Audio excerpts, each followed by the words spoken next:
আমি সাঁতার জানি না, কিন্তু আমি সমুদ্রে ঝাঁপ দিলাম, তাহলে আমার পরিণতি কি হবে?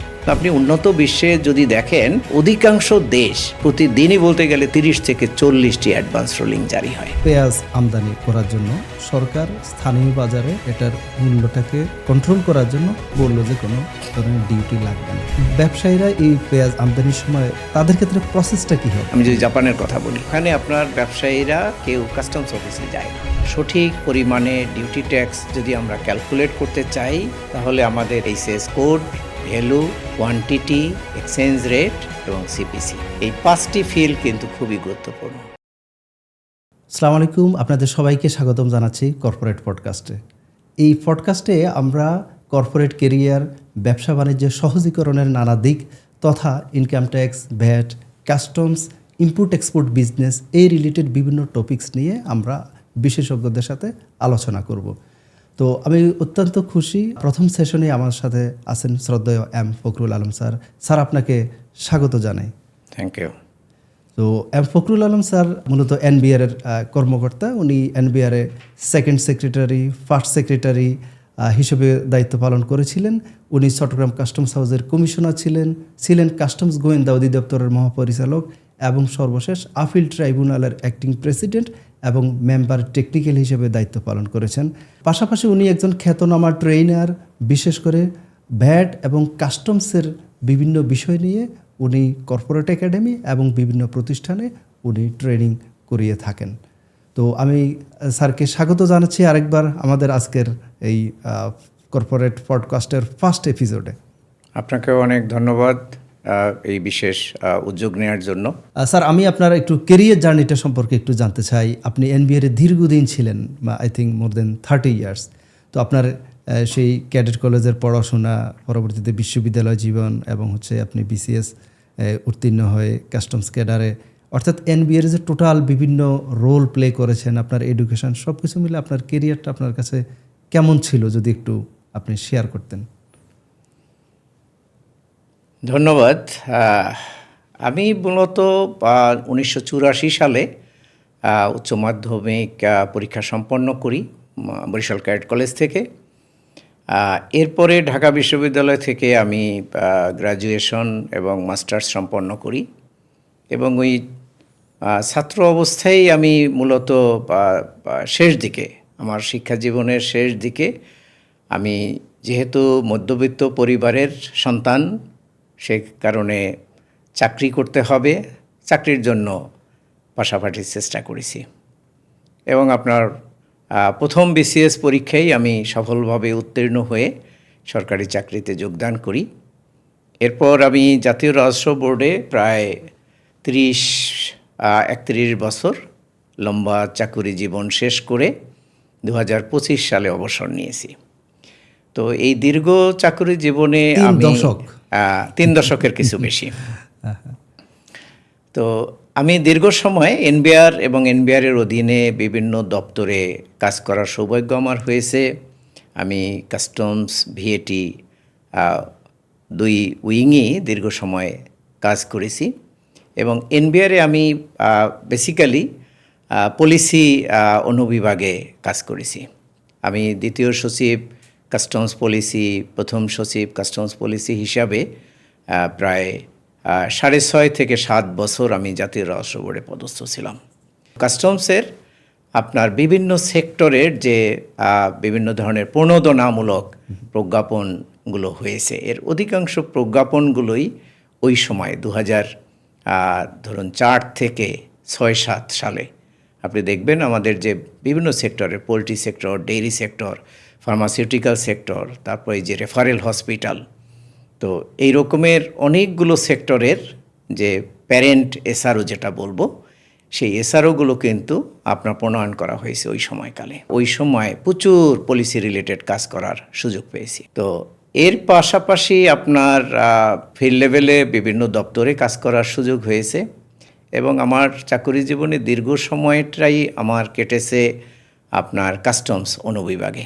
আমি বলবো আমি যথেষ্ট সৌভাগ্যবান যে আমি কাস্টমস এবং ভিএটির একদম বেসিক লেভেলে পলিসি এবং এক্সিকিউশন দুটো সেক্টরেই কাজ করার সুযোগ হয়েছে আমার। Thank you sir. Thank you আপনার অসাধারণ জার্নিটা শেয়ার করার জন্য। সেই কারণে আমরা অত্যন্ত কৃতজ্ঞ, বিশেষ করে আমিও, আপনার স্যার হাজারো স্টুডেন্ট আছে, আমিও তার মাঝে একজন, যে আমরা আপনার কাছ থেকে ভ্যাট এবং কাস্টমস রিলেটেড অনেক নলেজ আমরা অর্জন করতে পারি। সেই কারণে আমি আজকে চাই আমার যে দর্শক শ্রোতা আছেন, যারা আমার সাথে কানেক্টেড আছেন, ওনারাও যাতে অনেক কিছু জানতে পারেন। সেই কারণে আমরা আজকে অনেক টেকনিক্যাল কোশ্চেন আপনাকে করব। প্রথমেই যদিও স্যার আপনার ডিফারেন্ট রোল ছিল এনবিআরে, এর মাঝে আমি বিশেষভাবে পিক করব চট্টগ্রাম কাস্টমস হাউসের মতো একটা গুরুত্বপূর্ণ জায়গায় আপনি কমিশনার হিসেবে ছিলেন। তো সেই অভিজ্ঞতার আলোকে আমি জানতে চাচ্ছি, আমাদের ব্যবসা বাণিজ্যের নানান ধরনের অভিযোগ থাকে, আমদানিকারক যারা আছেন, উৎপাদক যারা আছেন, কারণ সবাইকে ব্যবসা বাণিজ্যের টোটাল আমদানি রপ্তানির মেজর অ্যাক্টিভিটি হয় থ্রু চট্টগ্রাম কাস্টমস হাউস। আমার কাছে গতকালকে আমার অফিসে এক ভদ্রলোক এসেছেন, ওনার 60 লাখ টাকা ড্যামারেজ এসেছে। তো আমি আপনার কাছে জানতে চাচ্ছি, আপনার অভিজ্ঞতার আলোকে ব্যবসায়ীরা কিভাবে খুব স্মুথলি তাদের মানে পণ্যটাকে খালাস করতে পারে চট্টগ্রাম কাস্টমস হাউসে, কোনো ধরনের ড্যামারেজ যাতে তাদেরকে দিতে না হয়। ধন্যবাদ, খুবই চমৎকার একটি প্রশ্নের অবতারণা করেছেন। মূলত আমদানি রপ্তানি বাণিজ্যের ক্ষেত্রে চট্টগ্রাম কাস্টম হাউস একটি গুরুত্বপূর্ণ ভূমিকা পালন করে, এবং আমরা জানি যে বাংলাদেশের যে টোটাল এক্সপোর্ট ইম্পোর্ট বিজনেস, এই বিজনেসের প্রায় 60 থেকে 70% এককভাবে সম্পাদিত হয় চট্টগ্রাম কাস্টম হাউসের মাধ্যমে। তো আমদানি রপ্তানি বাণিজ্যের ক্ষেত্রে আপনার একজন আমদানিকারক বা রপ্তানিকারক বা রিলেটেড যারা স্টেক হোল্ডার আছেন, তাদের যদি সঠিকভাবে, আপনি যে ড্যামারেজের কথা বললেন, সঠিকভাবে যদি তাদের আমদানি বা রপ্তানি পণ্য যথাসময়ে জাহাজীকরণ করা বা খালাস করার কার্যক্রমটি করতে হয়, সেক্ষেত্রে প্রথম যে বিষয়টির দিকে আমাদের সবার দৃষ্টি দেওয়া দরকার, সেটি হলো আমদানি এবং রপ্তানি রিলেটেড যে আইনকানুন বিধিবিধানগুলো আছে, সেগুলো যাতে আমরা সঠিকভাবে জেনে নেই। আপনি বললেন যে গতকালকে আপনার অফিসে এক ভদ্রলোক এসেছিলেন, যার পণ্য খালাসে বিলম্বের কারণে প্রায় 50-60 লাখ টাকা ড্যামারেজ এসছে। আমি বিষয়টি শুনেছি, ভদ্রলোক আমার সাথেও কথা বলেছিলেন। তো সেখানে আমার তার সাথে আলাপ করার পরে যে বিষয়টি আমি ধারণা পেলাম, সেটি হলো কাস্টমস রিলেটেড, বন্দর রিলেটেড বিধিবিধানগুলো সম্পর্কে তার এবং তার যে নিয়োজিত ক্লিয়ারিং অ্যান্ড ফরওয়ার্ডিং এজেন্ট, তাদের পরিষ্কার ধারণা না থাকার ফলে এই সমস্যাটি তৈরি হয়েছে। আর পাশাপাশি কাস্টমস কর্তৃপক্ষ এখানে চাইলে সংশ্লিষ্ট আমদানিকারক বা রপ্তানিকারককে আইনি পরামর্শ দিতে পারতেন যে যেহেতু এখানে এই সেস কোড রিলেটেড একটি ডিসপিউট তৈরি হয়েছে, সুতরাং এই ডিসপিউট সেটেল না হওয়া পর্যন্ত ইন্টারিম মেজর হিসাবে তারা এই পণ্য চালানটি সাময়িক শুল্কায়ন করে খালাস নিতে পারতেন। তো এই বিষয়টি আপনার আমদানিকারক তিনিও জানেন না, আইনের এই বিধানটি সম্পর্কে তার কোনো ধারণা নেই। তার মনোনীত যে ক্লিয়ারিং এজেন্ট, সেই ক্লিয়ারিং এজেন্টও তাকে এই বিষয়ে কোনো পরামর্শ দেয়নি, বা কাস্টমসের তরফ থেকেও তাদেরকে এ ধরনের কোনো পরামর্শ দেওয়া হয়নি, যার ফলে এই ভদ্রলোকের আমদানি করা পণ্য চালানটি প্রায় 4 মাস 4.5 মাস বন্দরে পড়েছিল। তো আমি ব্যক্তিগতভাবে বলবো, আমার দীর্ঘ 30 বছরের কাস্টমস এবং ভিএটি রিলেটেড যে অভিজ্ঞতা, মাঠ পর্যায়ের অভিজ্ঞতা এবং পলিসি লেভেলের অভিজ্ঞতা, সেখান থেকে আমি বলবো যে যারাই এই সংক্রান্ত ব্যবসা বাণিজ্যে যুক্ত হবেন, যে ট্রেডই থাকবেন, যে সেক্টরেই থাকবেন, তাদেরকে ওই ট্রেড রিলেটেড, ওই সাবজেক্ট রিলেটেড, ইস্যু রিলেটেড বিষয়গুলো সম্পর্কে একটা পরিষ্কার ধারণা নিতে হবে। আমি সাঁতার জানি না, কিন্তু আমি সমুদ্রে ঝাঁপ দিলাম, তাহলে আমার পরিণতি কী হবে? তো এখানেও একই অবস্থা। প্রত্যেকটা ক্ষেত্রে আমি ড্রাইভিং জানি না, কিন্তু আমি ড্রাইভিং সিটে বসে ড্রাইভ করছি, তাহলে তো অ্যাক্সিডেন্ট হবেই। সে কারণে পরিপূর্ণ লার্নিংটা আগে নিতে হবে। সে কারণে আমার পরামর্শ হবে, যারাই আমদানি রপ্তানি বাণিজ্যের সাথে যুক্ত হবেন, তারা অবশ্যই আমদানি এবং রপ্তানি রিলেটেড যে বিধিবিধানগুলো আছে, বিশেষ করে কাস্টমস আইন, foreign exchange regulation act, import export control act, import policy order, export policy order, এবং এর পাশাপাশি আপনার রিলেটেড আরও কিছু আইন এবং বিধান আছে, বিশেষ করে ইনকাম ট্যাক্সের আমদানি পর্যায়ের যে প্রভিশনটা রয়েছে, পাশাপাশি মূল্য সংযোজন কর আইনেও আমদানি পর্যায়ে আপনার ভিএটি এবং এটি আরোপ এবং সেটি পরবর্তীতে তাদের সরবরাহের বিপরীতে সমন্বয় অথবা যারা ম্যানুফ্যাকচারার অথবা ট্রেডার উভয়ের ক্ষেত্রেই আপনার রিবেট পাওয়ার বিধান রয়েছে। তো সুতরাং কি ডকুমেন্টেশন থাকলে বা কি ফর্মালিটিজ আমি পরিপালন করলে এই আমদানি পর্যায়ে দেয়া ভিএটি আমি রিবেট নিতে পারবো অথবা আমদানি পর্যায়ে দেয়া আগাম কর যেটা সেটি আমি সমন্বয় নিতে পারবো। সমন্বয় নিতে হলে রিবেট নিতে হলে কখন নিতে হবে, কিভাবে নিতে হবে, কোন দলিলপত্র আমার সেটার জন্য থাকতে হবে। তারপর ধরুন আমদানি পর্যায়ে অগ্রিম আয়কর আদায় করা হয়, সেই অগ্রিম আয়করটাও কিন্তু আপনার পরবর্তী প্রদেয় আয়করের সাথে সমন্বয়যোগ্য। তো সুতরাং এই বিষয়গুলো যদি সঠিকভাবে একজন ব্যবসায়ী আমদানিকারক হোক অথবা রপ্তানিকারক হোক তারা যদি না জানেন বা তাদের সাথে যারা রিলেটেড স্টেক হোল্ডার আছেন, এজেন্ট আছেন, তারাও যদি এটা সঠিকভাবে না জানেন তাহলেই তারা এই ব্যবসায়ী ক্ষেত্রে ক্ষতিগ্রস্ত হন বা ক্ষতির সম্মুখীন হন। তো সুতরাং আমার পরামর্শ থাকবে যে ট্রেডই আছেন তাকে সেই ট্রেড রিলেটেড ইস্যুগুলো খুব ভালো করে জেনে বুঝে তারপর কার্যক্রমটা শুরু করতে হবে, পরিচালনা করতে হবে। Thank you sir. আমি আরেকটা বিষয় জানতে চাচ্ছি যে একজন বাণিজ্যিক আমদানিকারক অথবা যারা ম্যানুফ্যাকচারার ওনাদেরও তো র মেটেরিয়ালস ইম্পোর্ট করতে হয় হিউজ একটা পরিমাণে, ওনাদের জন্য যদি আপনি স্যার কাস্টমস ক্লিয়ারিং প্রসেসটা একটু বলতেন। দেখুন, সাধারণভাবে আমরা যদি বলি একজন বাণিজ্যিক আমদানিকারক এবং একজন ম্যানুফ্যাকচারার তাদের জন্য কাস্টমস ফর্মালিটিজে খুব বড় ধরনের পার্থক্য নেই। বেসিক যে কাস্টমস ক্লিয়ারেন্স প্রসিডিওর বা বেসিক কাস্টমস ফাংশন যেটা সেটা কিন্তু উভয়ের জন্যই সেম। ধরুন একটা পণ্য আমদানি হওয়ার পরে সেই পণ্য সম্পর্কিত যে কার্গো ডিক্লারেশন, সেই কার্গো ডিক্লারেশন দেওয়ার দায়িত্ব হলো শিপিং এজেন্ট অথবা ক্যারিয়ার যিনি হন, বিমানের ক্ষেত্রে এয়ারলাইন্স অপারেটর অথবা কনসার্ন এয়ারলাইন্স অথরিটি। তো এরপরের কাজ হলো আপনার এই আমদানি এবং রপ্তানির ক্ষেত্রে আইদার আমদানিকারক অথবা রপ্তানিকারক অথবা তাদের মনোনীত ক্লিয়ারিং অ্যান্ড ফরওয়ার্ডিং এজেন্ট। তো এক্ষেত্রে তাদেরকে একটা নির্দিষ্ট সময়ের ভিতরে এটা আইনের বিধান হয়েছে যে বন্দরে পণ্য অবতরণ পরবর্তী 5 দিনের মধ্যে তাদেরকে গুডস ডিক্লারেশন দিতে হবে, যেটাকে আমরা আগে বিল অফ এন্ট্রি বলতাম। নতুন যে আমাদের কাস্টমস অ্যাক্ট 2023 তাতে বিল অফ এন্ট্রির পরিবর্তে এখন সেটাকে বলা হচ্ছে গুডস ডিক্লারেশন। তো এই গুডস ডিক্লারেশন এটা ওই প্রেসক্রাইব যে বিল অফ এন্ট্রির ফরম্যাট আছে সেই ফরম্যাটেই দিতে হয়। এটা একজন আমদানিকারক যদি তার সেলফ ক্লিয়ারিং লাইসেন্স থাকে তিনি নিজে দিতে পারেন। যদি তার সেলফ ক্লিয়ারিং লাইসেন্স না থাকে সেক্ষেত্রে তাকে সরকার অনুমোদিত লাইসেন্সধারী একজন ক্লিয়ারিং অ্যান্ড ফরওয়ার্ডিং এজেন্টকে নিয়োগ দিতে হয়, যার লাইসেন্স আছে। কাস্টমস কর্তৃপক্ষ থেকে তাদেরকে লাইসেন্স নিতে হয়। তো সেই লাইসেন্সধারী একজন ক্লিয়ারিং অ্যান্ড ফরওয়ার্ডিং এজেন্টকে কাস্টম সিস্টেম বলতে আমরা বলবো এসআই কোড অফ ওয়ার্ল্ড, কারণ কাস্টমস তার টোটাল আপনার অ্যাক্টিভিটি পরিচালনার জন্য আংটার ডেভেলপড একটি সফটওয়্যার ব্যবহার করে, যেটা আপনার SI code of world software নামে পরিচিত। তো এই সফটওয়্যারের একটা বড় বৈশিষ্ট্য হলো যে এইটা আপনার ওয়েব বেসড। সুতরাং আপনার কাছে যদি ইউজার আইডি পাসওয়ার্ড থাকে যেটা কাস্টমস কর্তৃক ইস্যু করা হয় ইম্পোর্টার এক্সপোর্টার অথবা রিলেটেড এজেন্টদের অনুকূলে, স্টেক হোল্ডারদের অনুকূলে।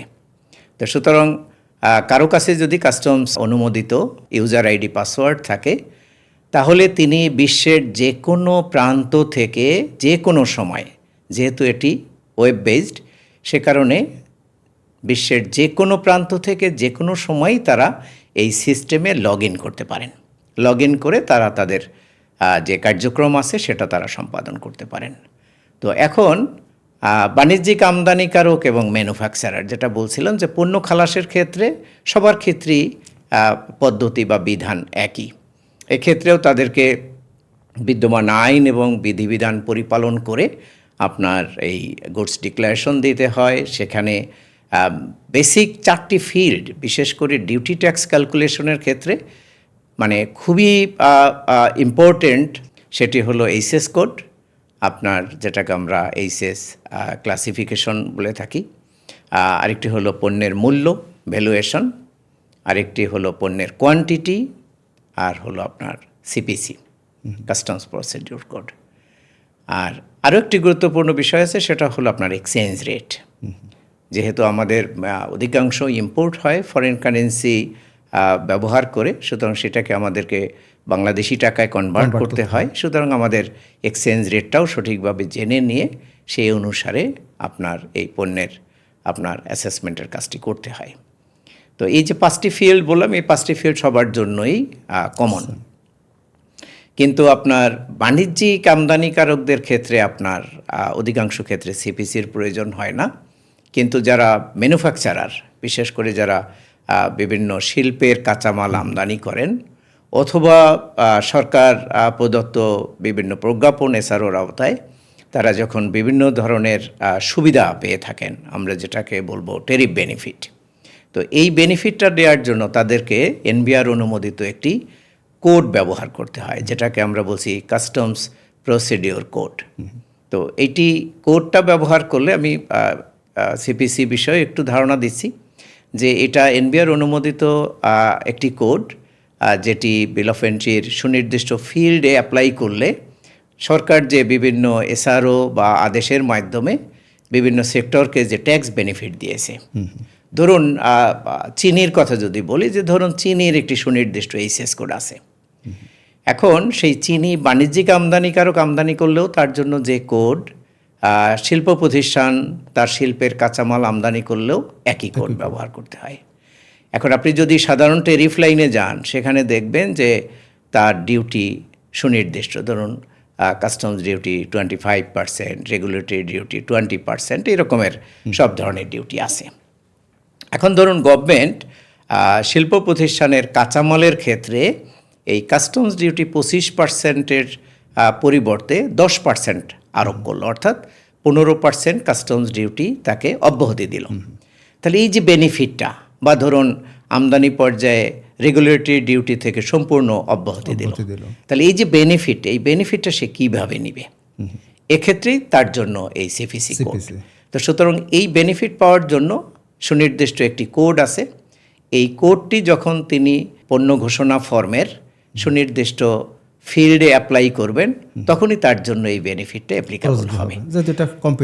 রাইট। সুতরাং আমি বলবো যে বাণিজ্যিক আমদানিকারক এবং ম্যানুফ্যাকচারারের ক্ষেত্রে বেসিক ফাংশনে কোনো পার্থক্য নেই, শুধু সিপিসি। এক্ষেত্রেও যদি সরকার বাণিজ্যিক আমদানিকারককে কোনো ধরনের বেনিফিট দিয়ে থাকেন বা দেন, সেক্ষেত্রেও তখন তার জন্য সেই সিপিসি অ্যাপ্লিকেবল হবে। তো সাধারণভাবে আমরা শিল্পের কাঁচামাল আমদানির ক্ষেত্রেই দেখব আমাদের যে বিভিন্ন সেক্টরের জন্য সরকারের যে প্রণোদনা প্যাকেজ রয়েছে, বিভিন্ন প্রজ্ঞাপন এছাড়ার মাধ্যমে গভর্নমেন্ট এটা দিয়ে থাকে। তো সেই সুবিধাটা নেয়ার জন্যই তাদেরকে এই কাস্টমস প্রসিডিওর কোডটা ব্যবহার করতে হয়। এখানে একটা কোশ্চেন আমার, সেটা হচ্ছে যেমন পেঁয়াজ আমদানি করার জন্য রেগুলার একটা তো কোড আছে। এখন সরকার স্থানীয় বাজারে এটার মূল্যটাকে কন্ট্রোল করার জন্য 1 মাস বা 2 মাসের জন্য, আমি ধরে নিলাম 2 মাসের জন্য বললো যে কোনো ধরনের ডিউটি লাগবে না, ঠিক আছে? তো এখন ব্যবসায়ীরা এই পেঁয়াজ আমদানির সময় ওনারা কি রেগুলার যে এইচএস কোড এটা ইউজ করবে, নাকি তাদের কি সিপিসিতে আলাদা কোনো কোড? তাদের ক্ষেত্রে প্রসেসটা কি হবে আর কি, মানে ওই নির্দিষ্ট 2 মাসের জন্য? আচ্ছা, এই ক্ষেত্রে আপনার যে ধরুন পেঁয়াজের ডিউটি রেট ছিল 25%, সরকার হয়তো ধরুন বিশেষ পরিস্থিতিতে 2 মাসের জন্য এই ডিউটিটা একটা হতে পারে রিডিউস করতে পারে, অথবা সম্পূর্ণটা উইথড্র করতে পারে। তো এটার জন্য আপনার কোনো সিপিসি কোড ব্যবহার করার প্রয়োজন হয় না, কারণ গভর্নমেন্ট যখন এই ডিউটি রেটটা কমিয়ে দিচ্ছেন বা উইথড্র করছেন, তখন এটা কিন্তু সবার জন্যই আপনার রিডিউসড রেটে হচ্ছে অথবা উইথড্রল হচ্ছে। তো যেহেতু এটা সবার জন্য আপনার একই রেট অ্যাপ্লিকেবল হচ্ছে, সেক্ষেত্রে আপনার ওই যে অ্যাসাইকুডা ওয়ার্ল্ড সিস্টেম বললাম, রাইট, অ্যাসাইকুডা ওয়ার্ল্ড সফটওয়্যারই আপনার ওই পেঁয়াজের এইচএস কোডের বিপরীতে ডিউটি রেটটা হয় 0 করে দেওয়া হয়, অথবা যদি রিডিউস করে 5 বা 10% ইম্পোজ করা হয়, সেই রেটটি ওখানে আপনার করা হয়, ওখানে দিয়ে দেওয়া হয়। তো যখন ওখানে আপনার সিস্টেমে সফটওয়্যারের ভিতরে এই রিডিউস রেট অথবা আপনার জিরো রেটটা অ্যাপ্লিকেবল হয়, তখন সবার জন্যই এই রেটটা আপনার কার্যকর হয়, মানে অ্যাপ্লিকেবল ফর অল, সবার জন্যই, সবার জন্য। এখানে আর আলাদা যদি এখানে দেখা যেত যে না, সবার জন্য গভর্নমেন্ট এই সুবিধাটা দেয়নি, ধরুন পেঁয়াজের কাস্টমস ডিউটি রেট 25% সাধারণভাবে, কিন্তু গভর্নমেন্ট নির্দিষ্ট কিছু সেক্টরকে বা নির্দিষ্ট কিছু প্রতিষ্ঠানের জন্য আপনার এই ডিউটি রেটটা 0 করেছে অথবা 5% করেছে। তার মানে কি, একই পণ্যের ক্ষেত্রে একাধিক রেট অ্যাপ্লিকেবল হচ্ছে, রাইট? কারোর জন্য 25%, কারোর জন্য 5%। তাহলে এই সুবিধাটা নেয়ার জন্যই তখন তাদেরকে এই সিপিসি কোডটা ব্যবহার করতে হয়। জি, থ্যাংক ইউ। এটা আমি আসলে আমার দর্শক যারা আছেন তাদেরকে ক্লারিফাই করার জন্য যে সিপিসিটা কি এবং রেগুলার এইচএস কোডটা কি। যদিও আমরা এইচএস কোড নিয়ে আমরা পরবর্তীতে আরও ডিসকাশন করব, সেখানে আমরা আরও অনেক বিষয় জানতে পারবো। তো স্যার, আমরা কাস্টমস ক্লিয়ারিং প্রসেসটা আপনি মানে খুব সুন্দর করে বলেছেন। কাস্টমস ভ্যালুয়েশন এবং এইচএস কোড সংক্রান্ত বিষয়ে আমদানিকারক যদি সন্তুষ্ট না হন, ওনার প্রতিকার পাওয়ার ব্যবস্থা কি? সঠিক পরিমাণে ডিউটি ট্যাক্স যদি আমরা ক্যালকুলেট করতে চাই, তাহলে আমাদের এই 5টি ফিল্ড, আপনার HS code, value, quantity, exchange rate এবং সিপিসি, এই 5টি ফিল্ড কিন্তু খুবই গুরুত্বপূর্ণ। এর ভিতরে আপনি যে এখন দুটো বিষয় অবতারণা করলেন, একটি হলো এইচএস কোড এবং পণ্যের শুল্ক মূল্যায়ন, এই 5টির ভিতরেও খুব বেশি গুরুত্বপূর্ণ এই সেন্সে যে সারা বিশ্বব্যাপী কিন্তু পণ্যের যে আমদানি যোগ্যতা, রপ্তানি যোগ্যতা অথবা আপনার পণ্যের যে ডিউটি ট্যাক্স আরোপণ, এগুলো কিন্তু অধিকাংশই হয় এইচএস কোড ভিত্তিতে। যদিও এইচএস কোডের পাশাপাশি ডেসক্রিপশন থাকে এবং মূলত বর্ণনাটাকেই প্রাধান্য দেওয়া হয়, কিন্তু আমরা যে SI code of world software ব্যবহার করি, সেখানে কিন্তু আপনার একজন আমদানিকারক বা রপ্তানিকারককে পণ্য ঘোষণা ফর্মে কিন্তু পণ্যের বর্ণনা লিখতে হয় না, সেখানে তাকে উল্লেখ করতে হয় পণ্যের এইচএস কোডটা, রাইট? তো এইচএস কোড উল্লেখ করলেই অটোমেটিক আপনার যেহেতু সফটওয়্যারের ভিতরে পণ্যের বর্ণনা এবং ওই এইচএস কোডের বিপরীতে কি কি ডিউটি ট্যাক্স অ্যাপ্লিকেবল, সেটা সফটওয়্যারের ভিতরে ইনস্টল করা আছে। তো সুতরাং যখনই একজন আমদানিকারক বা রপ্তানিকারক তার পণ্য ঘোষণা ফর্মে এইচএস কোডটা উল্লেখ করেন, তখন সিস্টেম থেকেই ওই পণ্যের বিপরীতে বর্ণনা এবং ডিউটি কাঠামোটা, ডিউটি রেটগুলো রিফ্লেক্টেড হচ্ছে, অটোমেটিক চলে আসছে, রিফ্লেক্টেড হচ্ছে। তো সুতরাং সেই বিবেচনায় আমরা বলবো আমাদের জন্য এইচএস কোডটা গুরুত্বপূর্ণ, কারণ আমাদের ডিউটি রেট যেটা আরোপ করা হয় বিভিন্ন পণ্য বা সেবার উপরে, তো সেখানে আপনার মূল গুরুত্বপূর্ণ বিষয়টাই হলো এইচএস কোড। এখন এইচএস কোড যদি ভুল হয়, এই ভুলের কারণে কিন্তু উভয় পক্ষই ক্ষতিগ্রস্ত হতে পারে। এইচএস কোড ভুল হলে যে শুধু আমদানিকারক ক্ষতিগ্রস্ত হবেন বা সরকার ক্ষতিগ্রস্ত হবে, নট দ্যাট। ধরুন একটা পণ্যের সঠিক এইচএস কোড ভিত্তিতে তার duty rate 15%, customs duty rate 15%। এখন আমদানিকারক যদি সঠিক এইচএস কোডটা তার পণ্য ঘোষণায় উল্লেখ না করেন, বা ধরুন আমদানিকারকের মনোনীত যে প্রতিনিধি C&F এজেন্ট, তিনি যদি এন্ট্রি দেওয়ার ক্ষেত্রে সঠিক এইচএস কোডটি পণ্য ঘোষণা ফর্মে উল্লেখ না করেন এবং যে এইচএস কোডটা তিনি ঘোষণা দিলেন সেই এইচএস কোডের ডিউটি রেট যদি 25% হয়, তাহলে কিন্তু এখানে আমদানিকারক ক্ষতিগ্রস্ত হবেন, কারণ তাকে 15%-এর জায়গায় 25% ডিউটি দিতে হচ্ছে। আবার যদি ভুল করে তিনি এমন একটা এইচএস কোড আপনার উল্লেখ করলেন বা ঘোষণা দিলেন যেখানে ডিউটি রেট 5% কম, তাহলে কিন্তু সরকার ক্ষতিগ্রস্ত হবে। এখন সরকার ক্ষতিগ্রস্ত হলে সেটার কিন্তু প্রতিকার আছে, আবার আমদানিকারক ক্ষতিগ্রস্ত হলে সেক্ষেত্রেও প্রতিকার আছে। যেমন ধরুন সঠিক এইচএস কোড ঘোষণা না দেওয়ার ফলে কাস্টমস কর্তৃপক্ষ কী করবে, তারা বিদ্যমান বিধিবিধান পর্যালোচনা করে সঠিক কোডে পণ্যটা শুল্কায়ন করবে এবং সঠিক কোডে যখন পণ্যটা শুল্কায়ন হবে তখন কিন্তু সঠিক ডিউটি ট্যাক্স সেখানে ক্যালকুলেট হবে এবং সেটা রিয়েলাইজ হবে। আবার ধরুন ভুল এইচএস কোডের কারণে সরকার যদি বেশি ডিউটি পেয়ে যায়, আমদানিকারক ক্ষতিগ্রস্ত হয়, সেটারও প্রতিকার আছে।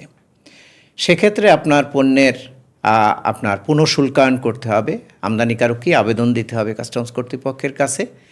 রিঅ্যাসেসমেন্টের ভিত্তিতে যদি দেখা যায় যে প্রকৃতপক্ষেই ভুল ঘোষণা এবং ভুল অ্যাসেসমেন্টের কারণে এখানে বাড়তি ট্যাক্স আদায় হয়েছে, তাহলে সেটি কিন্তু সরকারের কাছ থেকে রিফান্ড নেয়ারও আইনি বিধান রয়েছে। এখন আমাদের দেশে যেটা আমি শুরুতেই বলেছি যে আমাদের আমদানিকারক, রপ্তানিকারক এবং তাদের যে এজেন্ট প্রতিনিধি থাকেন এই কার্যক্রম করার জন্য, তারা এই আইনি বিধিবিধানগুলো সঠিকভাবে না জানার কারণে যথাসময়ে এ বিষয়ে আপনার প্রতিকারগুলো করতে পারেন না বা তাদের পক্ষে যে বেনিফিট আছে সেটা তারা নিতে পারেন না। এখানে এইচএস কোড এবং ভ্যালুয়েশন নিয়ে আমদানি পর্যায়ে আপনার প্রচুর ডিসপিউট হয়। এখানে আমি এইচএস কোডের ক্ষেত্রে যে ডিসপিউট হয় সেটাও পরিহার করার যথেষ্ট আইনি সুযোগ আছে, বিধান আছে। এটা যদি আমরা সঠিকভাবে জানি এবং সেটা ঠিকভাবে অ্যাপ্লাই করতে পারি তাহলে কিন্তু এখানে সমস্যা হওয়ার কোনো সুযোগ দেখি না আমি। বিশেষ করে ধরুন আপনার এইচএস কোড, আপনি একটা পণ্য আমদানি করবেন, তাহলে আপনি পণ্য আমদানির আগেই আপনার দায়িত্ব হলো যে ওই পণ্যের সঠিক এইচএস কোড কী সেটা জেনে নেওয়া। তো কিভাবে জানতে পারবেন? প্রথমত হলো যে আপনার পরিচিত যদি কোনো আমদানিকারক থাকে বা কোনো ক্লিয়ারিং এজেন্ট থাকে বা কোনো কাস্টমস কর্মকর্তা থাকে, তাদের সাথে আলাপ করেই আপনি কোনো কনসালটেন্ট, রাইট, অথবা কোনো কনসালটেন্ট বা এক্সপার্ট যারা আছে তাদের ওপিনিয়ন নিয়েও আপনি সঠিক এইচএস কোডটা ওখান থেকে জেনে নিতে পারেন। এর বাইরে আপনার WTO-TF এর আওতায় আপনার যে ট্রেড ফ্যাসিলিটেশন অনেকগুলো ইস্যু আছে, তার ভিতরে একটা ইস্যু হলো অ্যাডভান্স রুলিং। অ্যাডভান্স রুলিংটা কি? সেটি হলো একজন আমদানিকারক বিদেশ থেকে যখন পণ্য আমদানি করবেন, আমদানি করার আগেই তিনি জাতীয় রাজস্ব বোর্ডের কাছ থেকে লিখিতভাবেই তার আমদানিকৃত পণ্যের সঠিক এইচএস কোড কী সেটা জেনে নেবেন। তো এটার জন্য একটি বিধিমালা আছে, কাস্টমস আইনে এটার জন্য সুনির্দিষ্ট আইনি বিধান আছে। বিধিমালার প্রেসক্রাইবড ফর্মে আমদানিকারককে জাতীয় রাজস্ব বোর্ডে আবেদন করতে হয় এবং আবেদনের সাথে মাত্র 2000 টাকা, এই পুরো প্রসেসিং ফি বাবদ মাত্র 2000 টাকা এই আবেদন ট্রেজারি কাস্টমস অথরিটিকে করবে, কাস্টমস হাউসে করবে না এনবিআর? না, এই আবেদনটা করতে হবে জাতীয় রাজস্ব বোর্ডে, কারণ জাতীয় রাজস্ব বোর্ডে মেম্বার কাস্টমস পলিসি হলেন এই অ্যাডভান্স রুলিং ইউনিটের সভাপতি। তাকে সহায়তা করার জন্য অ্যাডভান্স রুলিং ইউনিটের প্রথম সচিব এবং দ্বিতীয় সচিব আছেন এবং এই অ্যাডভান্স রুলিং ইস্যু করার জন্য জাতীয় রাজস্ব বোর্ডে অ্যাডভান্স রুলিং ইউনিট নামে আলাদা একটি ইউনিটই আপনার এস্টাবলিশড করা হয়েছে। এবং আমার জানা মতে এ পর্যন্ত সম্ভবত প্রায় 70-80টা অ্যাডভান্স রুলিং জাতীয় রাজস্ব বোর্ড জারি করেছে এবং এটার সূচনা হয়েছে 2016 সালে। কারণ WTO-TF-তে আপনার এই চুক্তিটা স্বাক্ষরিত হয় 2013 সালে। এটা ইন্দোনেশিয়ার বালিতে এই যে মিনিস্ট্রিয়াল কনফারেন্স যেটা হয়েছিল সেখানে এটা অনুমোদন হয় এবং বাংলাদেশ এই চুক্তিতে স্বাক্ষরকারী দেশ হিসাবে আমাদেরকে এই WTO-TF-এর এই কম্পোনেন্টগুলো পর্যায়ক্রমে বাস্তবায়ন করতে হচ্ছে। এবং আমার জানা মতে যে WTO-TF-তে প্রায় ধরুন 38 থেকে 40টির মতো এই বাণিজ্য সহায়ক বিধিবিধান আছে, যেটা এর অধিকাংশই কিন্তু জাতীয় রাজস্ব বোর্ড বাস্তবায়ন করে ফেলেছে। তো এর ভিতরে 2-1টি ইস্যু আছে বাণিজ্য মন্ত্রণালয়ের সংশ্লিষ্ট, সেগুলো আমার জানা মতে যে কমপ্লিট হয়েছে। তো এই যে অ্যাডভান্স রুলিংয়ের কথা বললাম, এটিও কিন্তু আমাদের দেশের অধিকাংশ ব্যবসায়ীরা জানেন না। হ্যাঁ, জানেন না বা জানার চেষ্টাও তাদের ভিতরে কি হবে, একটা প্রোডাক্টের ডিউটি স্ট্রাকচারটা কি হবে? আমি কাস্টমসে আমার যখন পণ্যটা আসবে ক্লিয়ার করার সময় ওই সময় আমি লিটিগেশনটা বা কোনো ধরনের হ্যাসেল ফ্রি থাকার জন্য আমি অগ্রিম আগ থেকে নির্ধারণ করে ফেললাম আমার এই প্রোডাক্টের এইচএস কোড এত নাম্বার, রাইট। এবং অ্যাকর্ডিংলি আমার ডিউটি স্ট্রাকচার হচ্ছে। হ্যাঁ, আমি বাকিটা একটু ক্লিয়ার করে দিচ্ছি। সেটা হলো যে এটা করতে হবে কিন্তু পণ্য আমদানির আগেই। আপনি একজন নতুন আমদানিকারক, আপনি চিন্তা করেছেন যে আপনি এই 5টি আইটেম বিশ্বের 5টা দেশ থেকে আমদানি করবেন, তো সুতরাং আপনি সঠিক এইচএস কোড জানেন না, আপনি জানতে চান, তাহলে আপনার কাজ হবে এই অ্যাডভান্স রুলিং বিধিমালায় যে পদ্ধতি বলা আছে, আপনি প্রেসক্রাইব ফর্ম আছে, সেই ফর্মটি পূরণ করে তার সাথে সাপোর্টিং কাগজপত্র দিয়ে এনবিআরের অ্যাডভান্স রুলিং ইউনিটে আবেদন করবেন। এরপর অ্যাডভান্স রুলিংয়ের ইউনিটের কাজ হলো সেই আবেদনটি পর্যালোচনা করে আমদানিকারককে লিখিতভাবে তার পণ্যের এইচএস কোড কী হবে সেটা জানিয়ে দেওয়া।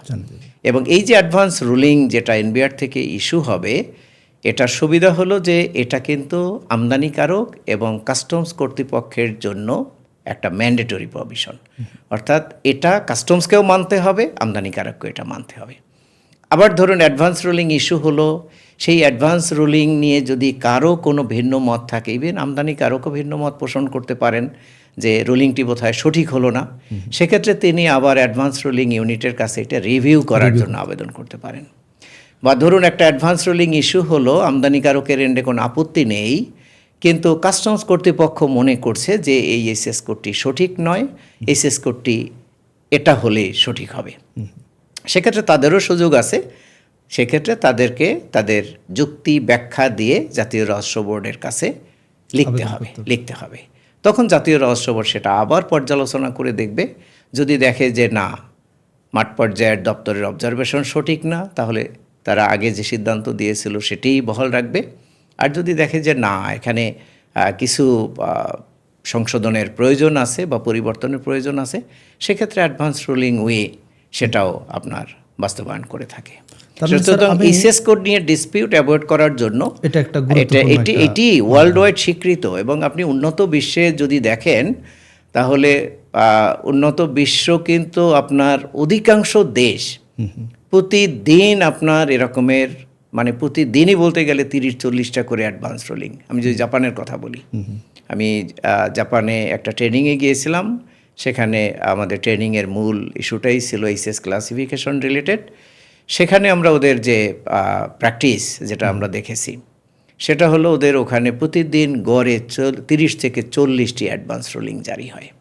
মানে ওখানে আপনার ব্যবসায়ীরা কেউ কাস্টমস অফিসে যায় না, তা বা তাদের ব্রোকার যারা আছে তারা শুধু পণ্যটা ডেলিভারি নেওয়ার জন্য কনসার্ন পার্সন সেখানে যায়, বাকি সব আপনার যার যার অফিসে বসে, বাসায় বসে অনলাইনে তারা এই কাজকর্ম করছে।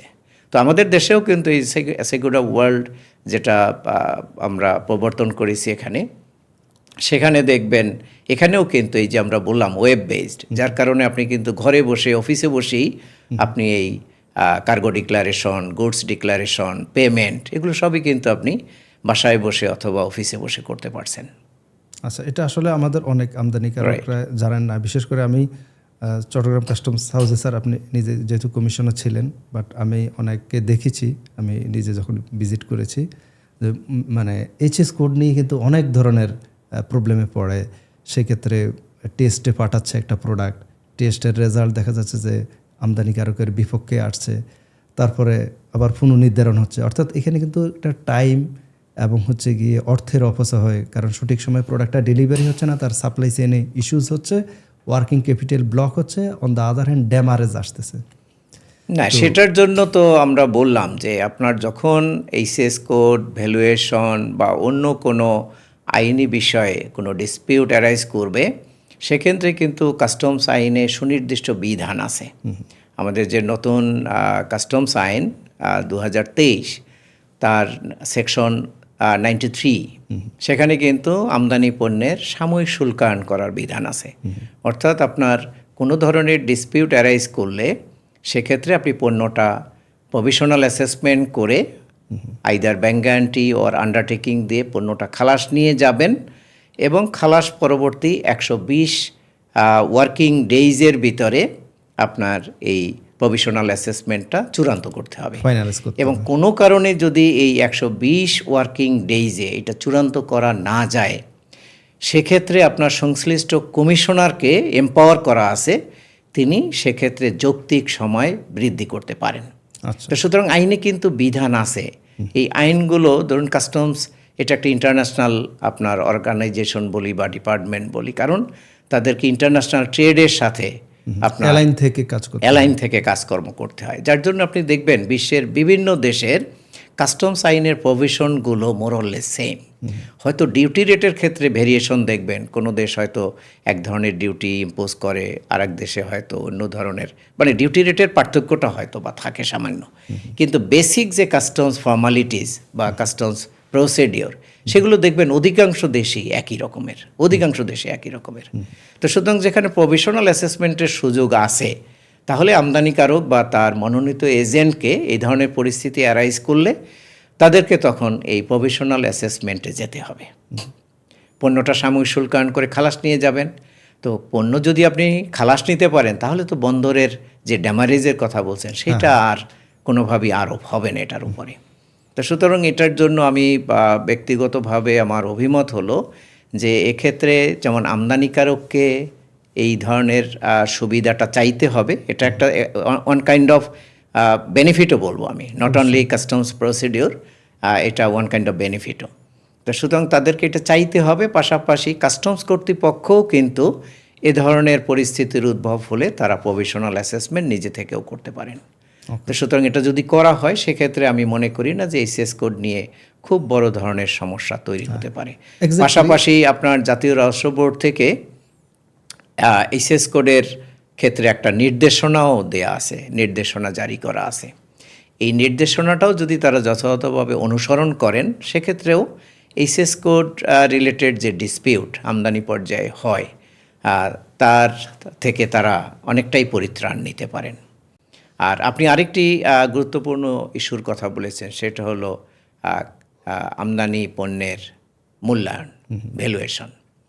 তো এই ভ্যালুয়েশনের ক্ষেত্রে আমাদের একটা রুল আছে, এবং সেই রুলটা মূলত প্রণয়ন করা হয়েছে আপনার যে WTO ভ্যালুয়েশন এগ্রিমেন্টের, অর্থাৎ যেটাকে আমরা গ্যাট এগ্রিমেন্ট বলি, সেই এগ্রিমেন্টের যে প্রভিশনগুলো আছে সেই প্রভিশনকে অনুসরণ করেই কিন্তু আপনার এই কাস্টমস মূল্যায়ন বিধিমালাটা করা হয়েছে। এটা 2000 সালের, আজ থেকে ধরুন 25 বছর আগে।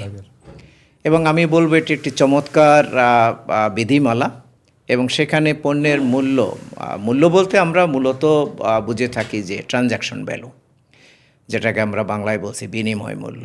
এখন বিনিময় মূল্যটা কি? বিনিময় মূল্য বলতে আমরা বুঝি মানে কাস্টমস আইনের ব্যাখ্যা বা এই যে WTO ভ্যালুয়েশন এগ্রিমেন্টের যে টার্মস অ্যান্ড কন্ডিশন, তার আলোকে সেটা হলো একজন বায়ার এবং সেলারের ভিতরে কোনো ধরনের রিলেশন ছাড়া, কোনো ধরনের ইনফ্লুয়েন্স ছাড়া স্বাভাবিক অবস্থায় একটা পণ্য যে মূল্যে লেনদেন হবে, এখানে কোনো রিলেশন থাকবে না, এখানে কোনো ইনফ্লুয়েন্স থাকবে না। তো স্বাভাবিক অবস্থায় একটা পণ্য যে মূল্যে লেনদেন হবে সেই মূল্যটাকেই আমরা বলবো ওই পণ্যের ট্রানজ্যাকশন ভ্যালু। তো এই ট্রানজ্যাকশন ভ্যালুটা আমরা কিভাবে নির্ণয় করব, বা একটা পণ্যের ঘোষিত মূল্য কি কাস্টমস কর্তৃপক্ষ এটা ট্রানজ্যাকশন ভ্যালু হিসাবে অ্যাকসেপ্ট করবে কি করবে না, না করলে পরবর্তী পদক্ষেপগুলো কি হবে, কি কি পদ্ধতি বা কি কি আপনার স্টেপ ফলো করে তারা আমদানি পণ্যের আপনার ট্রানজ্যাকশন ভ্যালু নির্ণয় করবেন, সেটা কিন্তু এই বিধিমালায় খুব পরিষ্কার করে বলে দেয়া আছে। এখন আমাদের দেশে যেটা বাস্তবে মাঠ পর্যায়ে সমস্যা হচ্ছে, সেটা হলো যে কাস্টমস কর্তৃপক্ষ যে মূল্যটা নির্ধারণ করেন বা আমদানি পণ্যের মূল্য নির্ণয়ের ক্ষেত্রে যে পদ্ধতিটা ফলো করেন, অধিকাংশ ক্ষেত্রেই কিন্তু সেটা এই কাস্টমস মূল্যায়ন বিধিমালার মানে প্রত্যেকটা বিধি যেভাবে অনুসরণ করে করার কথা সেটি যথাযথভাবে করা হয় না। অনেক সময় দেখা যায় যে তারা প্রিভিয়াস কোনো একটা পণ্যের যে মূল্য, হয়তো সেটা কাস্টমস কর্তৃপক্ষ একটা নির্ধারণ করেছিল, সেটা কি ফলো করা হয়। তারা বলেন এটাকে রেফারেন্স ভ্যালু হিসাবে, অথবা গ্রুপ ভ্যালু, অথবা সেকশন ভ্যালু। আসলে রেফারেন্স ভ্যালু, গ্রুপ ভ্যালু বা সেকশন ভ্যালু বলতে কিছু নেই। এখানে মূল্য নির্ধারণ করতে হবে এই ভ্যালুয়েশন রুলস ফলো করে। এখানে একটা বিষয় আমি একটু বলবো, যেহেতু রেফারেন্সের কথা আসলো। যেমন স্যার আপনার ধরেন একটা প্রোডাক্টের পার টন ভ্যালু হচ্ছে $1200, ঠিক আছে। এখন আমার কোম্পানির যে সাপ্লাই চেইন হেড, তার বাইং ক্যাপাসিটি, তার নেগোসিয়েশন স্কিল ভালো, এবং হচ্ছে বাল্ক পরিমাণে আমরা ধরেন আমদানি করতে চাই। এখন সে তার যে ফরেন যে সাপ্লায়ার ভেন্ডরের সাথে কমিউনিকেট করে এই প্রাইসটাকে নেগোশিয়েট করে সে $1000 নিয়ে আসলো, ঠিক আছে। অর্থাৎ সে কিন্তু একটা প্রাইস বেনিফিট পেলো, বাট কাস্টমস অথরিটি বলতেছে যে অন্য যারা আছে তারা তো সাধারণত $1200 এই প্রোডাক্টটা আনতেছে, তাহলে ভাই তোমার ভ্যালুয়েশন কিন্তু 1200তেই হবে।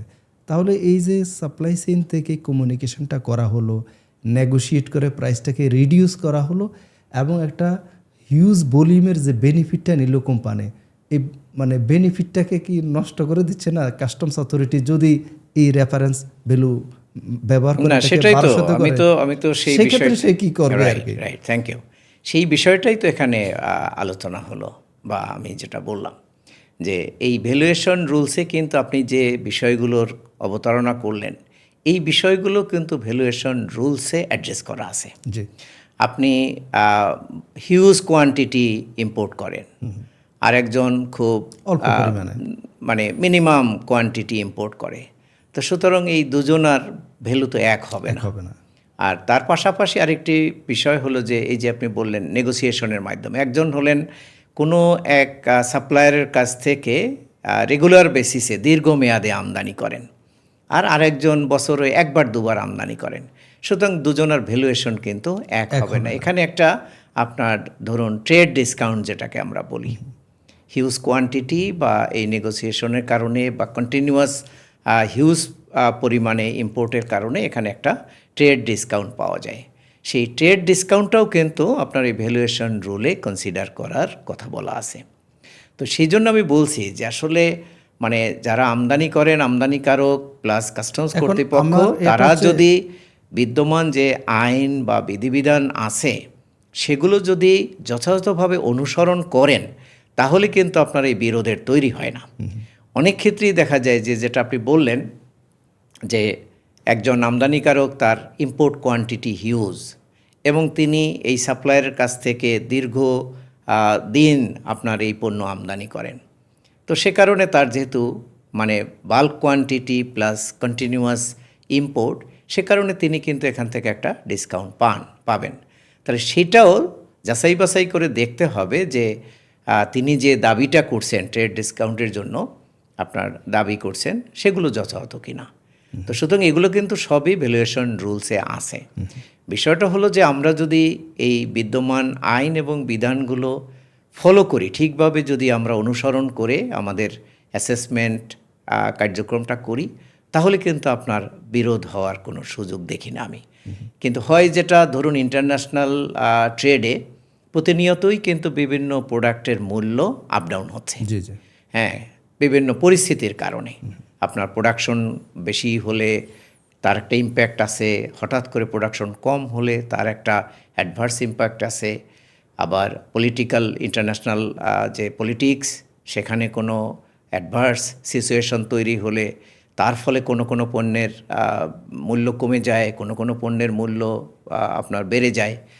তো এই ইন্টারন্যাশনাল বিজনেসের যে ট্রেন্ড, সেই বিষয়গুলো আমাদের যথাযথভাবে অনুসরণ করা দরকার, ফলো করা দরকার, এবং সেটার ভিত্তিতে যদি আমরা এই ভ্যালুয়েশনটা ঠিকভাবে করতে পারি, এইচএস ক্লাসিফিকেশনের ক্ষেত্রে যে বিধানগুলো আছে সেটা যদি যথাযথভাবে আমরা অনুসরণ করি, তাহলে কিন্তু আমদানি পর্যায়ে এই আমদানি পণ্যের এইচএস কোড এবং ভ্যালু নিয়ে যে বিরোধটা তৈরি হয়, এবং আমার জানা মতে যে কাস্টমস এরিয়াতে এই যত লিগ্যাল ডিসপিউট, এর ধরুন আপনার 70-80% আইদার ক্লাসিফিকেশন অর ভ্যালুয়েশন।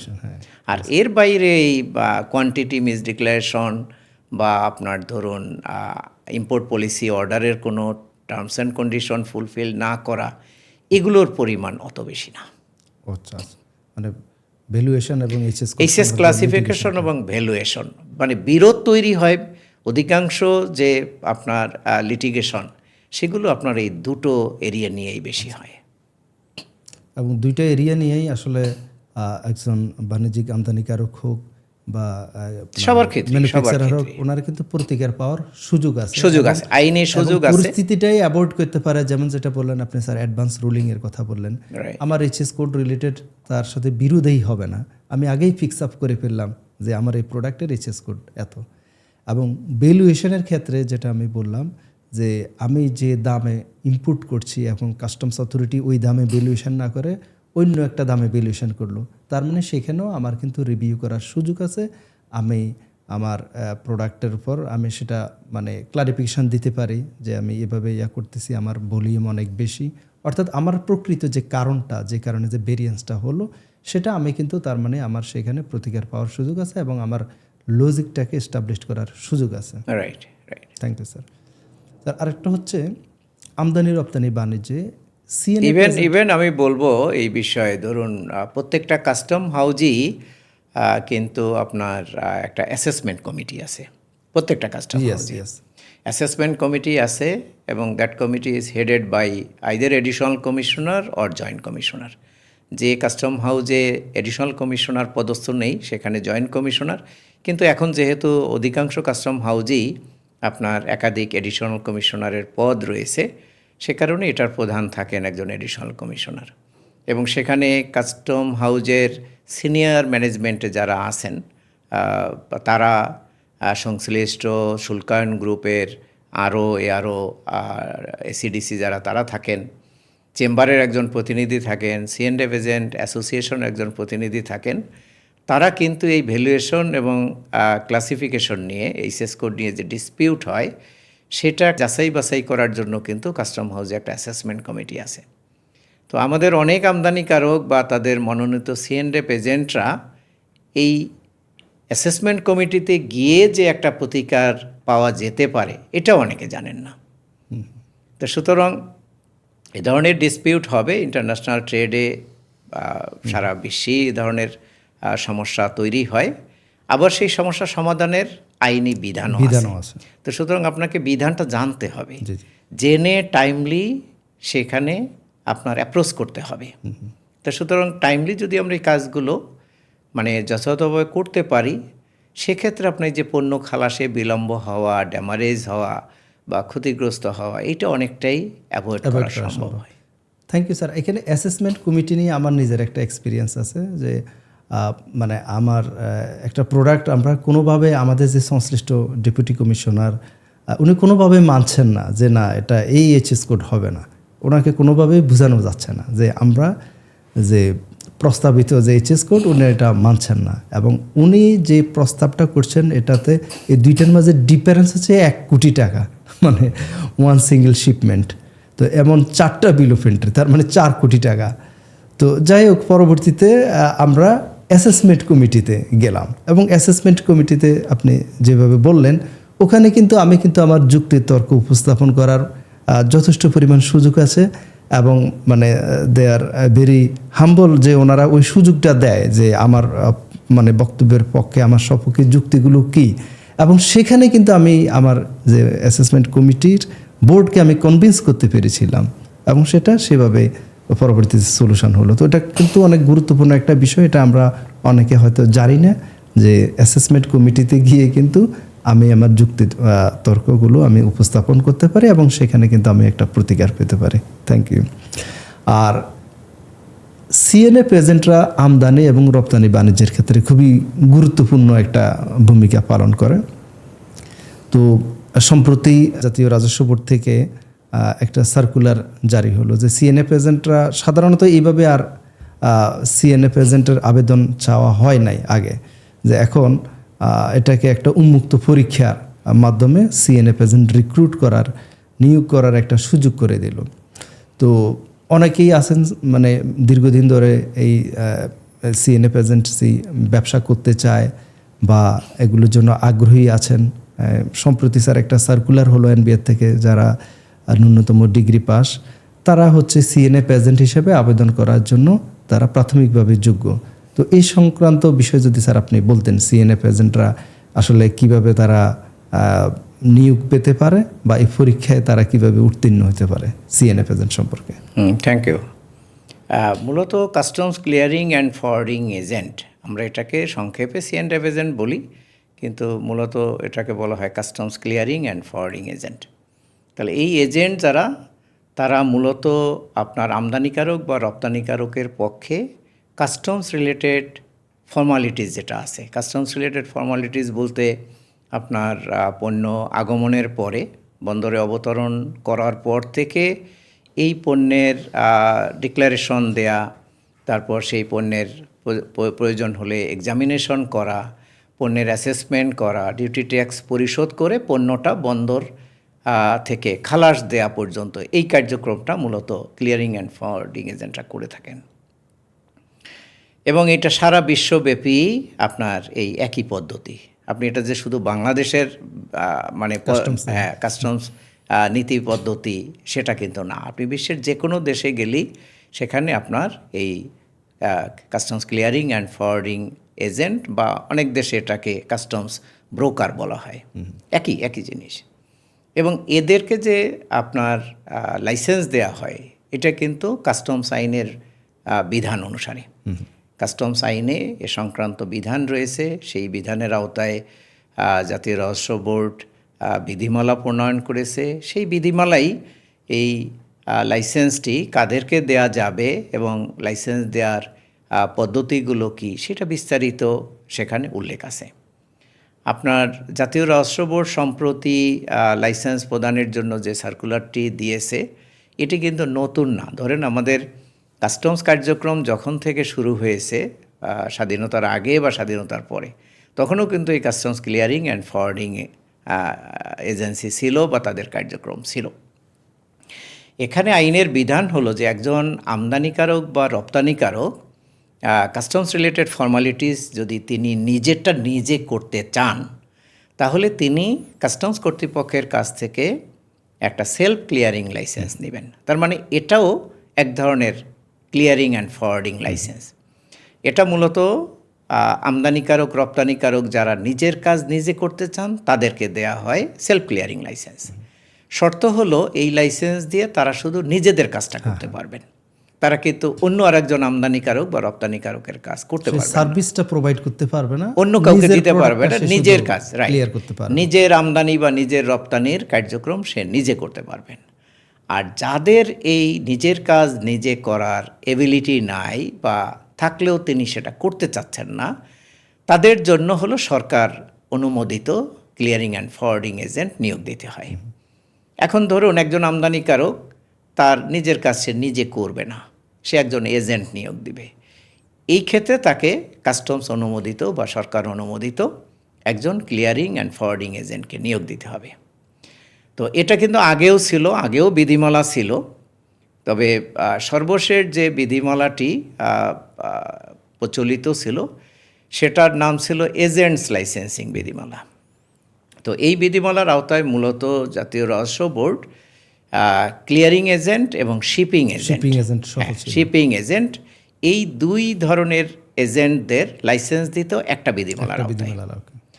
তো এটা নিয়ে মাঠ পর্যায়ে ছোটোখাটো কিছু সমস্যা হচ্ছিল, যার কারণে জাতীয় রহস্য বোর্ড আপনার শিপিং এজেন্টের জন্য আলাদা একটা লাইসেন্সিং বিধিমালা করেছে, আর C&F এজেন্টের জন্য আলাদা একটা বিধিমালা করেছে।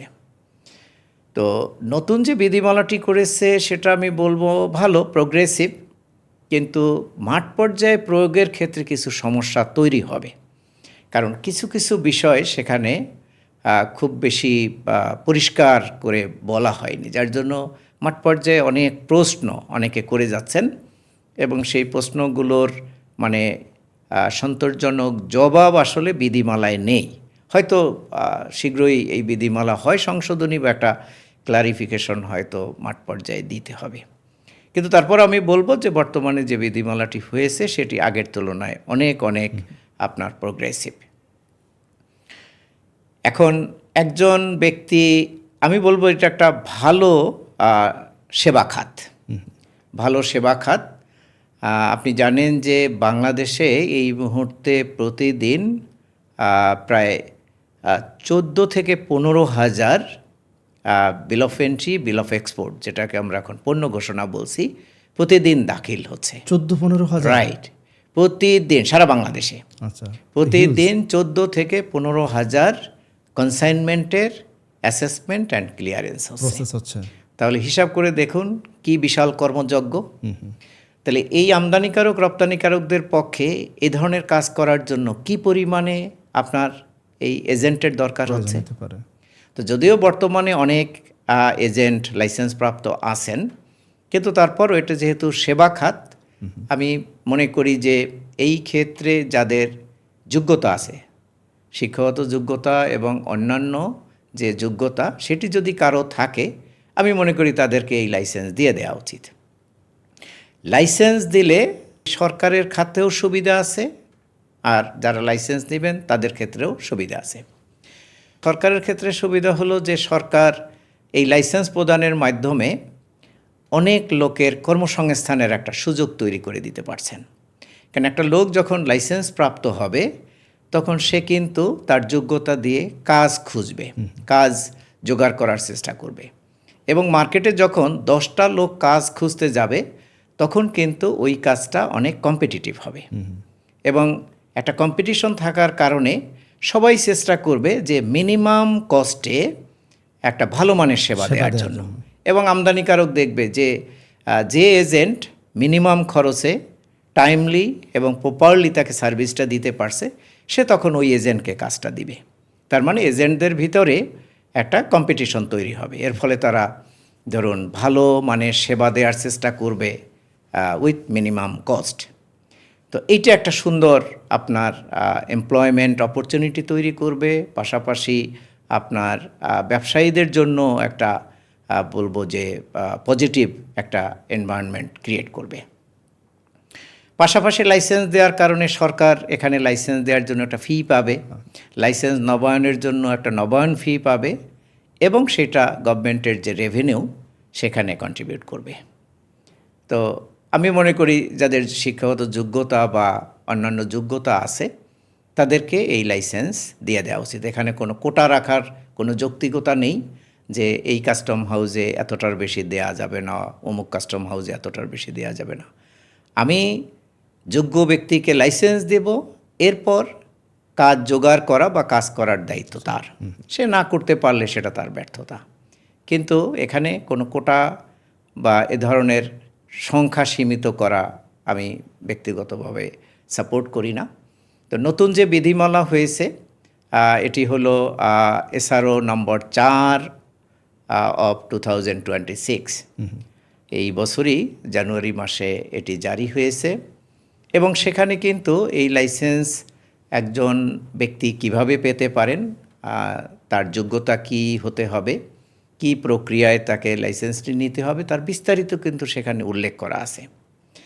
Even proprietorship, partnership, limited company, তারপর ফরেন ইনভেস্টমেন্ট, ধরুন আপনি বিদেশি কাউকে পার্টনার নিয়ে এই সিএনডেফ লাইসেন্স করতে চান, সেক্ষেত্রে আপনাকে কি কি করতে হবে ডিটেলস ওখানে বলা আছে।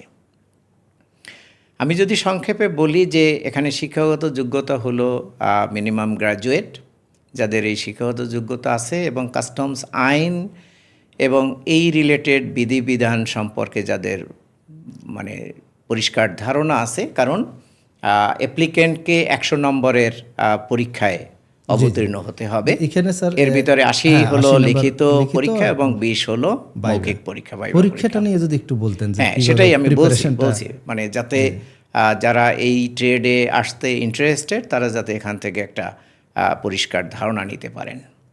তো এখানে 80 নম্বরের যে পরীক্ষাটা হবে তার ভিতরে যেহেতু তাকে কাস্টমস রিলেটেড কাজ করতে হবে, সে কারণে এই 80 নম্বরের ভিতরে কাস্টমস রিলেটেড মানে নাম্বার বেশি। কাস্টমসের উপরে প্রশ্ন হবে, আমদানি রপ্তানি নিয়ন্ত্রণ আইন এবং আমদানি রপ্তানি নীতি আদেশের উপরে প্রশ্ন হবে, ফরেন এক্সচেঞ্জ রেগুলেশন অ্যাক্ট এই রিলেটেড প্রশ্ন আসবে। এখানে আরেকটা ভ্যাট আইন আছে, মানি লন্ডারিং এর উপর একটা আছে, মানি লন্ডারিং আইন আছে, আর এর পাশাপাশি আপনার ফরেন এক্সচেঞ্জ রেগুলেশন অ্যাক্ট তো বলেছি আমি, আর এর পাশাপাশি আপনার এই যে ট্রেড ফেসিলিটেশন রিলেটেড যে এসআইকুডা, অথরাইজড ইকোনমিক অপারেটর, তারপর ন্যাশনাল সিঙ্গেল উইন্ডো, এই বিষয়গুলোর উপরেও আপনার 10 নম্বর নির্ধারণ করা আছে।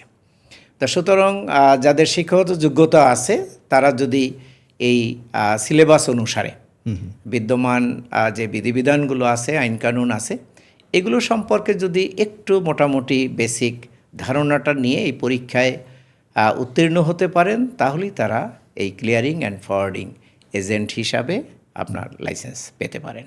Thank you sir. আর আমরাও চাই যে যেহেতু দেশে একটা নতুন রাজনৈতিক সরকার এসেছে, সরকারেরও লক্ষ্য যাতে অনেক কর্মসংস্থান হয়, তো সেক্ষেত্রে এবং হচ্ছে ব্যবসা বাণিজ্যের সম্প্রসারণও যদি হয়, আমরা তো অবশ্যই আশা করি, যেমন এখন 14-15 হাজার per day bill of entry process হচ্ছে, তো ব্যবসা বাণিজ্য সম্প্রসারণ হলে তো এটা আরও বাড়বে।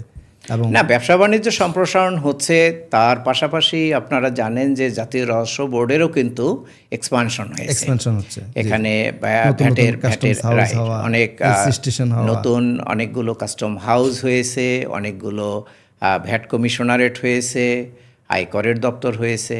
তো যেখানেই কাস্টম হাউস হয়েছে সেখানেই তো ক্লিয়ারিং ফরওয়ার্ডিং এই এজেন্সির দরকার হবে। পাশাপাশি আপনার যেখানে ভ্যাট কমিশনারেট, সেখানেও দেখবেন অধিকাংশ ভ্যাট কমিশনারেটই এক বা একাধিক আপনার ল্যান্ড কাস্টমস স্টেশন আছে। তো সুতরাং সেই ল্যান্ড কাস্টমস স্টেশনের কার্যক্রম করার জন্য কিন্তু সেম C&F লাইসেন্সের প্রয়োজন রয়েছে।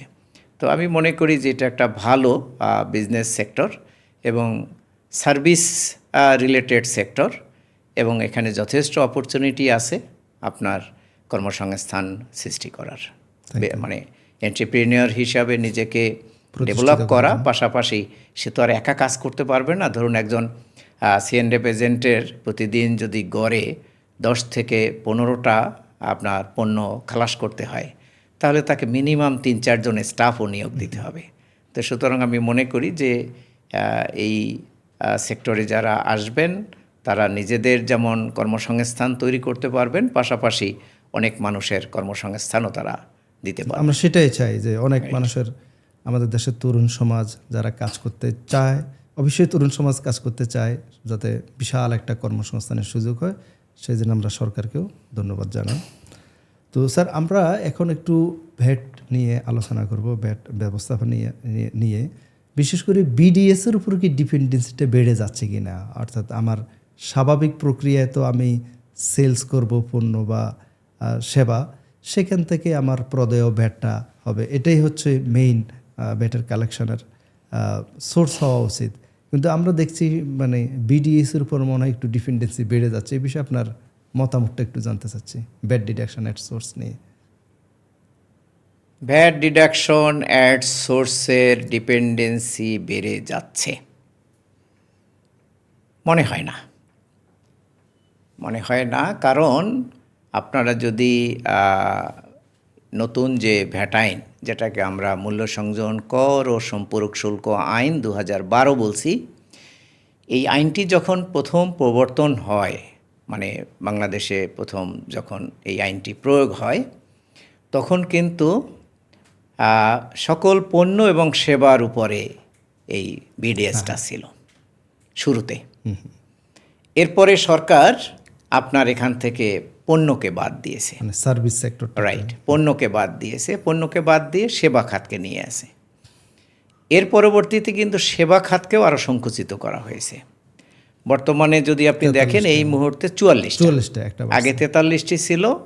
গত অর্থ বছরের বাজেটে আপনার কমিউনিটি সেন্টারকে অ্যাড করে এখন 44টি সেবা খাতকে উৎসে মূসক কর্তনের আওতায় আনা হয়েছে। মূলত এটা যে বাংলাদেশের ভ্যাট ব্যবস্থার একটি প্র্যাকটিস, আমি সেটা বলবো না, এটা সারা ওয়ার্ল্ড ওয়াইড আছে, সারা বিশ্বে, উন্নত বিশ্বেও আপনি কোনো না কোনো সার্ভিস সেক্টরে বা ইয়ার ক্ষেত্রে এ ধরনের প্রভিশন পাবেন। এখন বিষয়টা হলো যে এই উৎসে কর্তনের আওতায় আমরা যত কম সংখ্যক পণ্য বা সেবাকে আনতে পারি ততই ভালো, কারণ এখানে নানান ধরনের আইনি জটিলতা আছে।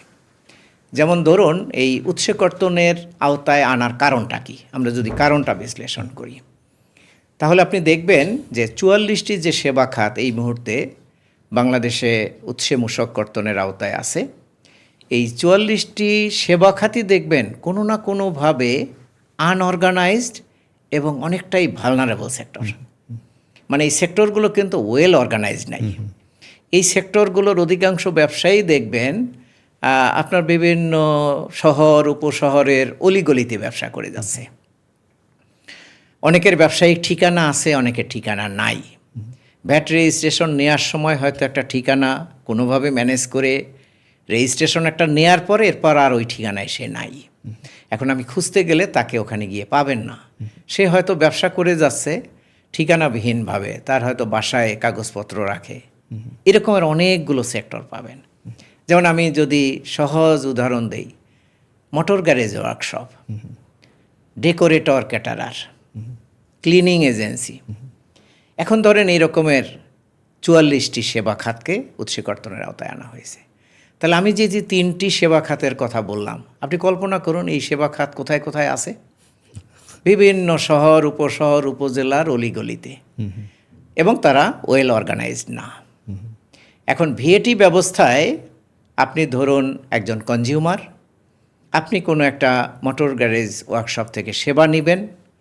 এখন এই সেবার মূল্যটা যদি তাকে দিয়ে দেন ইনক্লুডিং ভিএটি, সেই ভিএটিটা সরকার পেতেও পারে, নাও পেতে পারে, অথবা পেলেও আংশিক পেতে পারে। এরকম একটা ঝুঁকি এখানে আছে। তার মানে রিস্কি এবং ভালনারেবল যে সেক্টরগুলো, সেগুলোকেই কিন্তু গভর্নমেন্ট এই চিহ্নিত করে এই উৎসে কর্তনের আওতায় এনেছে, যাতে আপনি ভ্যাট দিবেন সেই ভ্যাটটা যাতে যথাযথভাবে যথাসময় সরকারের কোষাগারে জমা হয়। মূল উদ্দেশ্য হলো এটাকে এনশিওর করার জন্যই আসলে মূলত। তো সে কারণে এখানে দেখবেন যে উৎসে কর্তনকারী সত্তা যাদেরকে নির্বাচন করা হয়েছে, তারা কিন্তু আবার ওয়েল এস্টাবলিশড, ওয়েল অর্গানাইজড। ধরুন সরকারি যত ধরনের সরকারি, আধা সরকারি, স্বায়ত্তশাসিত প্রতিষ্ঠান আছে, তারপর ধরুন আপনার ব্যাংক, বিমা, তারপর আর্থিক প্রতিষ্ঠান আছে, লিমিটেড কোম্পানি, তারপর এনজিও, মাধ্যমিক এবং তদূর্ধ্ব পর্যায়ের শিক্ষা প্রতিষ্ঠান, এবং 10 কোটি টাকার ঊর্ধ্বে যাদের টার্নওভার, এই জাতীয় প্রতিষ্ঠানগুলোকে কিন্তু উৎসে কর্তনের দায়িত্ব দেওয়া হয়েছে, যাদেরকে আমরা আইনের ভাষায় বলছি উৎসে কর্তনকারী সত্তা। তাহলে দেখুন এই প্রতিষ্ঠানগুলো কিন্তু যথেষ্ট ওয়েল অর্গানাইজ। তাদের মানে ভালো লোকেশনে, ভালো পজিশনে তাদের চমৎকার অফিস রয়েছে। তাদের অফিস পরিচালনার জন্য হাইলি এডুকেটেড আপনার ম্যানপাওয়ার রয়েছে। ভিএটি রিলেটেড স্পেশাল তাদের লোকবল রয়েছে, ওয়েল ট্রেইনড। এবং সরকার যখন এদেরকে দায়িত্ব দিচ্ছে, তাহলে এখানে ঘটছে কি? ধরুন আমি যদি একটা উদাহরণ বলি, যে গ্রামীণ ফোন, এটা একটা limited company, public limited company. ধরুন গ্রামীণ ফোন কোনো একটা প্রতিষ্ঠান থেকে ফার্নিচার কিনবে। তাহলে ধরুন 1 কোটি টাকার ফার্নিচার কিনছে, 15% ভ্যাট, তাহলে তাকে 1,15,00,000 টাকা কিন্তু ফার্নিচার সাপ্লায়ারকে দিতে হবে, স্বাভাবিক অবস্থায় যদি সে পেমেন্ট দেয়। এখন ধরুন কোনোভাবে যদি অখ্যাত কোনো একটা সাপ্লায়ার বা অখ্যাত একটা আপনার ফার্নিচার ব্যবসায়ী এখানে টেন্ডারে অংশ নিয়ে কাজটা পায়, তাহলে কিন্তু এই 15 লক্ষ টাকা গ্রামীণ ফোনকে ওই অখ্যাত ফার্নিচার উৎপাদনকারী প্রতিষ্ঠানকে দিয়ে দিতে হচ্ছে। ওই ফার্নিচার উৎপাদনকারী প্রতিষ্ঠানের দায়িত্ব হলো গ্রামীণ ফোনের কাছ থেকে 15 লক্ষ টাকা ভ্যাট কালেক্ট করে এইটা যথাসময় সরকারকে দিয়ে দিবে। এখন ওই যেটা বললাম যে ওয়েল অর্গানাইজড এবং আপনার তাদের ওই ধরনের ম্যানপাওয়ার না থাকার কারণে অনেকেই এই কাজগুলো যথাযথভাবে করতে পারেন না। এর ফলে কিন্তু এই 15 লক্ষ টাকা একটা ঝুঁকির মুখে পড়ে যাচ্ছে। তো সে কারণে গভর্নমেন্ট যখন এখানে উৎসে কর্তনের বিধান করলো, উৎসে কর্তনের কারণে কি হচ্ছে, যে গ্রামীণ ফোন এখানে 1 কোটি টাকার ফার্নিচার কিনছে, কিন্তু সে ভ্যাটের টাকা এই ফার্নিচার ম্যানুফ্যাকচারার বা সাপ্লায়ারকে দিচ্ছে না। সে তো শুধু তাকে তার সেবার বা পণ্য বা সেবার মূল্যটুকু দিয়ে দিচ্ছে, ভ্যাটের টাকাটা সে কেটে রেখে সে সরকারকে জমা দিচ্ছে। তো যেহেতু ওয়েল এস্টাবলিশড, ওয়েল অর্গানাইজড সেক্টরকে ভ্যাট আইনে উৎসকর্তনকারী সত্তা হিসাবে সরকার দায়িত্ব দিয়েছে। সে কারণে এখানে উৎসকর্তনকারী সত্তারা যখন এই সেবাগুলো প্রকিউর করেন, সেটার বিপরীতে প্রযোজ্য ভ্যাট যখন তারা কেটে তারা জমা দিয়ে দিচ্ছেন, এখানে এই ভ্যাট ফাঁকির সুযোগটা নাই বললেই চলে। অর্থাৎ শতভাগ এখানে ভ্যাট সরকারি কোষাগারে জমাটা নিশ্চিত এনশিওর করার জন্য। এবং সমস্যা যেটা হচ্ছে সেটা হলো এখানে আপনার এই যে উৎসকর্তৃত ভ্যাটের অ্যাডজাস্টমেন্টের একটা ব্যাপার আছে। যখন রিটার্ন দিবে, ধরুন উৎসকর্তনকারী সত্তা যেহেতু সরকারের ভ্যাটের টাকা কেটে রেখেছে, তাকে এই টাকাটা সরকারের কোষাগারে জমা দিতে হবে। তাহলে সে তার রিটার্নে এই টাকাটা বৃদ্ধিকারী সমন্বয় ইনক্রিজিং অ্যাডজাস্টমেন্টে শো করে ট্যাক্স লাইবিলিটি তৈরি করে এটা পে করে দিবে। এখন ধরুন যিনি সাপ্লায়ার, তিনি যখন সাপ্লাই দিয়েছেন, তিনি একটা মূসক চালান, যেটাকে আমরা মূসক 6.3 বলছি, যখন চালান ইস্যু করছেন, তখন কিন্তু তিনি যখন এই চালানের ভিত্তিতে তার রিটার্নটা তৈরি করছেন, তখন এই চালানটা তিনি তার সাপ্লাই পার্টে এন্ট্রি দিচ্ছেন। রিটার্নের পার্ট 3-তে সাপ্লাই পার্টে যখন এন্ট্রি দিচ্ছেন, তখন কিন্তু ওই এন্ট্রির কারণে 15 লাখ টাকা তার ট্যাক্স পেয়াবল হচ্ছে। এখন প্রশ্ন হলো যে সাপ্লায়ার তো সাপ্লাই দিয়েছে 1 কোটি টাকার ফার্নিচার, সে তো 15 লাখ টাকা ভ্যাট এখান থেকে পায়নি। সেই ভ্যাট তো আপনার গ্রামীণ ফোন উৎসকর্তনকারী সত্তা কেটে সরকারকে দিয়ে দিয়েছে। তাহলে তার যে আবার এই রিটার্নে এই চালানটা এন্ট্রি দেওয়ার কারণে যে 15 লাখ টাকার ভ্যাট লাইবিলিটি তৈরি হলো, তাহলে তাকে এই লাইবিলিটি থেকে মুক্তি দিতে হবে, কারণ সে তো ওই ভ্যাটের টাকা পায়নি। তা মুক্তি দেওয়ার বিধানও আইনে আছে যে সেক্ষেত্রে সে উৎসকর্তনকারী সত্তার কাছ থেকে, অর্থাৎ গ্রামীণ ফোনের কাছ থেকে সে একটা সার্টিফিকেট নেবে, মূসক 6.6 ফর্মে উৎসকর্তন সনদপত্র। এই সার্টিফিকেটের ভিত্তিতে সে সমপরিমাণ, যে পরিমাণ টাকা উৎসে কেটেছে, ঠিক ওই পরিমাণের টাকা সে হ্রাসকারী সমন্বয় নেবে। তাহলে দেখুন, রিটার্ন ফর্মের পার্ট 3-তে তার পেয়াবল ভ্যাট হলো 15 লাখ টাকা, আবার হ্রাসকারী সমন্বয়, রিটার্ন ফর্মের পার্ট 6-এ হ্রাসকারী সমন্বয় হলো 15 লাখ টাকা। তাহলে পেয়াবল 15 মাইনাস 15, তার নেট পেয়াবল 0 হয়ে যাচ্ছে। এখন সমস্যা হচ্ছে যে আমাদের দেশে অনেক উৎসকর্তনকারী সত্তা আছেন যারা আপনার নিবন্ধিত না, তারপর তারা যথাসময়ে এই উৎসকর্তন সনদপত্রটা সাপ্লায়ারকে দিচ্ছেন না। এই যথাসময়ে না দেওয়ার কারণে আপনার সাপ্লায়াররা যথাসময়ে হ্রাসকারী সমন্বয়টা নিতে পারছেন না, এবং না নেওয়ার কারণে একটা নির্দিষ্ট সময় পর্যন্ত তাদেরকে এই ট্যাক্সের একটা এডিশনাল বার্ডেন ক্যারি করতে হচ্ছে। তো এক্ষেত্রে আমি এটাও মনে করি যে এটার ক্ষেত্রেও আমাদের একটা ব্যাপক প্রচারণা দরকার, বিশেষ করে যারা উৎসকর্তনকারী সত্তা তাদের এন্ডে, যে তারা যথাসময়ে উৎসকর্তন সনদপত্র ইস্যু না করলে কিভাবে একজন সাপ্লায়ার ব্যবসায়িকভাবে ক্ষতিগ্রস্ত হচ্ছেন সেই বিষয়গুলো তাদেরকে জানিয়ে বুঝিয়ে এই কার্যক্রমগুলো যাতে তারা টাইমলি করেন সেটা এনশিওর করা দরকার। এটা যদি করা হয় তাহলে আমি মনে করি না যে উৎসকর্তনের ক্ষেত্রে বড় ধরনের কোনো সমস্যা তৈরি হবে। আর আপনি যেটা বলেছেন সেটা তো আমি বললাম যে আসলে নির্ভরশীলতা বাড়ছে না, মানে ঝুঁকি কমানোর জন্য তো গভর্নমেন্টকে কিছু মেজর নিতে হবে। এটা নিয়ে অনেকের ইয়া থাকে তো থ্যাংক ইউ, যে আমি আশা করি সবাই বুঝতে পারবে যে আসলে সরকার কি কারণে বিডিএস এর উপরে তো জোর দিয়ে থাকে আর কি, যাতে রেভিনিউটা মিস আউট না হয়। স্যার, ব্যবসায়ীদের কমন কিছু মিস্টেক শুনতে চাই। আপনি যেহেতু আপিল ট্রাইব্যুনালেও ছিলেন, তো ব্যবসায়ীরা সাধারণত কী ধরনের ভুল করে যে কারণে তাদেরকে মামলা মোকদ্দমায় পড়তে হয়, এবং বিশেষ করে ব্যাট সংক্রান্তই আমি বলি, এবং এগুলো থেকে সে উত্তরণটা কীভাবে পেতে পারে, আপনার পরামর্শ? আমি কাস্টমস রিলেটেড ইস্যুটা অলরেডি ডিসকাস করেছি, বলেছি সেখানে যে কাস্টমস এরিয়াতে যে মিস্টেকগুলো হয় তার অধিকাংশই হলো আপনার এইচএস কোড রিলেটেড, আর এর পাশাপাশি ধরুন আপনার সিপিসি কোড যেটা ব্যবহার করে সেখানে। আর ভ্যালুয়েশনটা নিয়ে কাস্টমস পয়েন্টে ঠিক ওই ধরনের মিসডিক্লারেশনের বিষয়টা আসে না। ভ্যালুয়েশন নিয়ে হয়তো ডিসপিউট তৈরি হয় যে আমদানিকারকের ঘোষিত মূল্যটা কাস্টমস অ্যাকসেপ্ট করে না, সেই কারণে। তো আমদানি পর্যায়ে মেইনলি এই তিনটা এরিয়াতেই ত্রুটি বিচ্যুতির কারণে ডিসপিউট তৈরি হয়। আর ভিএটি ব্যবস্থাপনায় আপনার এখানে অনেকগুলো খাত আছে। তার ভিতরে ধরুন এই যে ভিডিএস নিয়ে কথা বললাম, যে ভিডিএসের যে 44টি সেবা খাত, এই 44টি সেবা খাতকে যথাযথভাবে চিহ্নিত করতে না পারা, প্রত্যেকটা সেবা খাতের বিপরীতে অ্যাপ্লিকেবল ভ্যাট রেট কত সেইটা সঠিকভাবে ডিটারমিন করতে না পারা। আরেকটি গুরুত্বপূর্ণ এরিয়া হলো রেয়াত।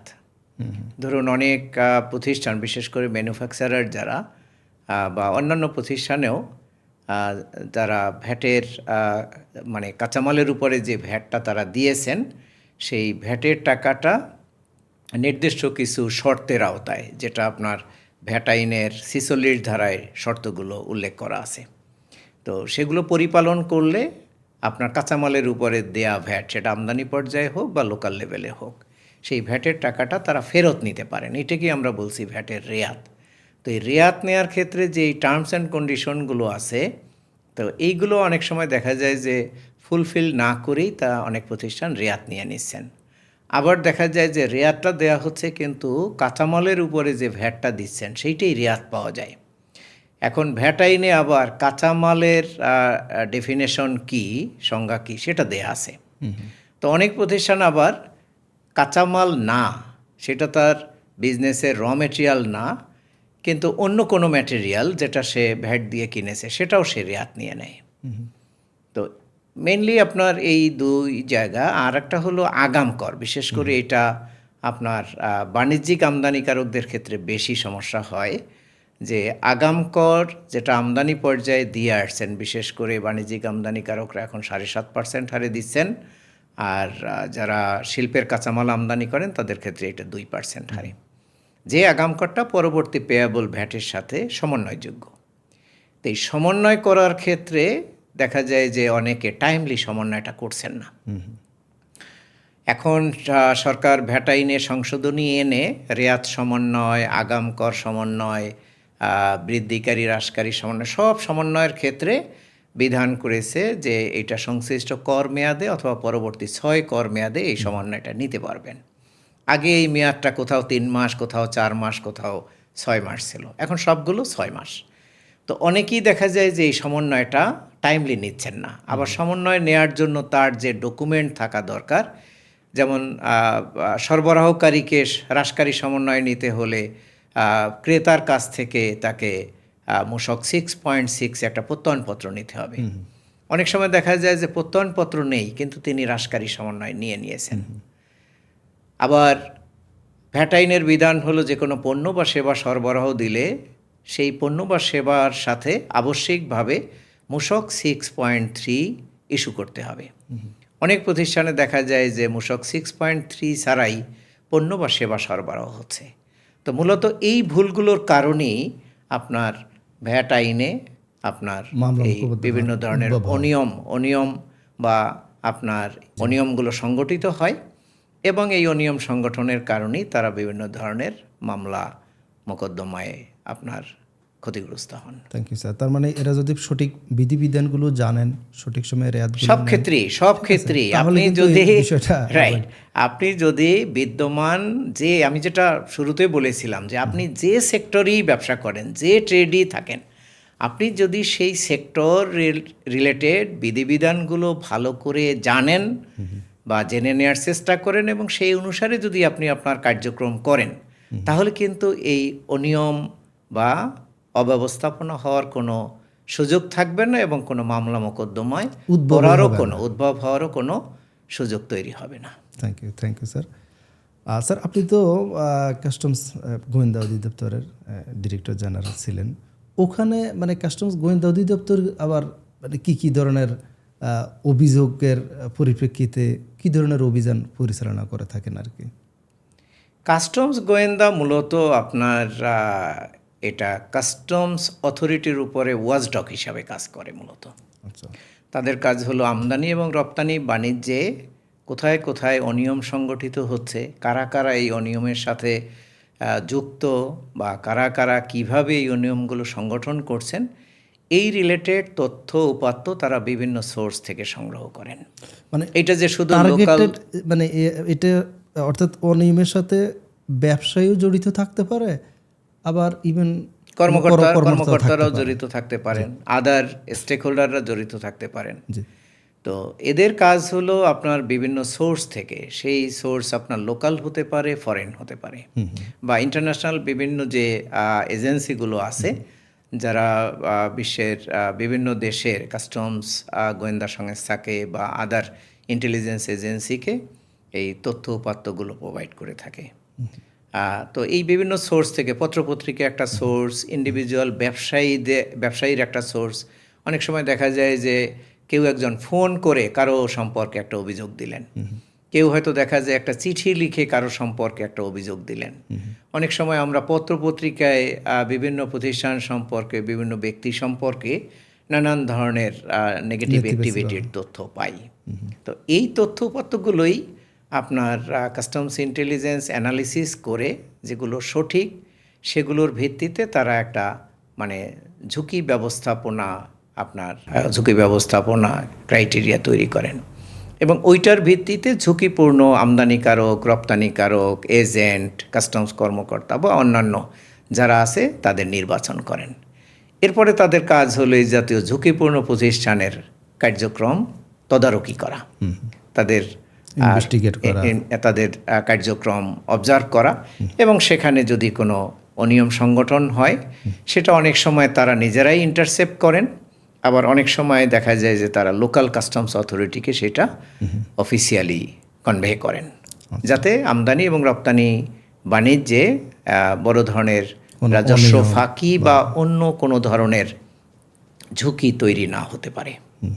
এবং ইদানিং আপনারা জানেন যে মানি লন্ডারিং নিয়ে খুব বেশি আলাপ আলোচনা হচ্ছে, এবং বিভিন্ন গবেষকদের গবেষণা প্লাস বিভিন্ন উৎস থেকে যে তথ্যপত্র পাওয়া যাচ্ছে তাতে বলা হচ্ছে যে আমাদের যে টাকা পাচার হচ্ছে, এই টাকা পাচারের প্রায় 60 থেকে 70% হচ্ছে কিন্তু ট্রেড বেসড, অর্থাৎ ব্যবসা বাণিজ্যের ছদ্মাবরণে এই কাজগুলো হচ্ছে।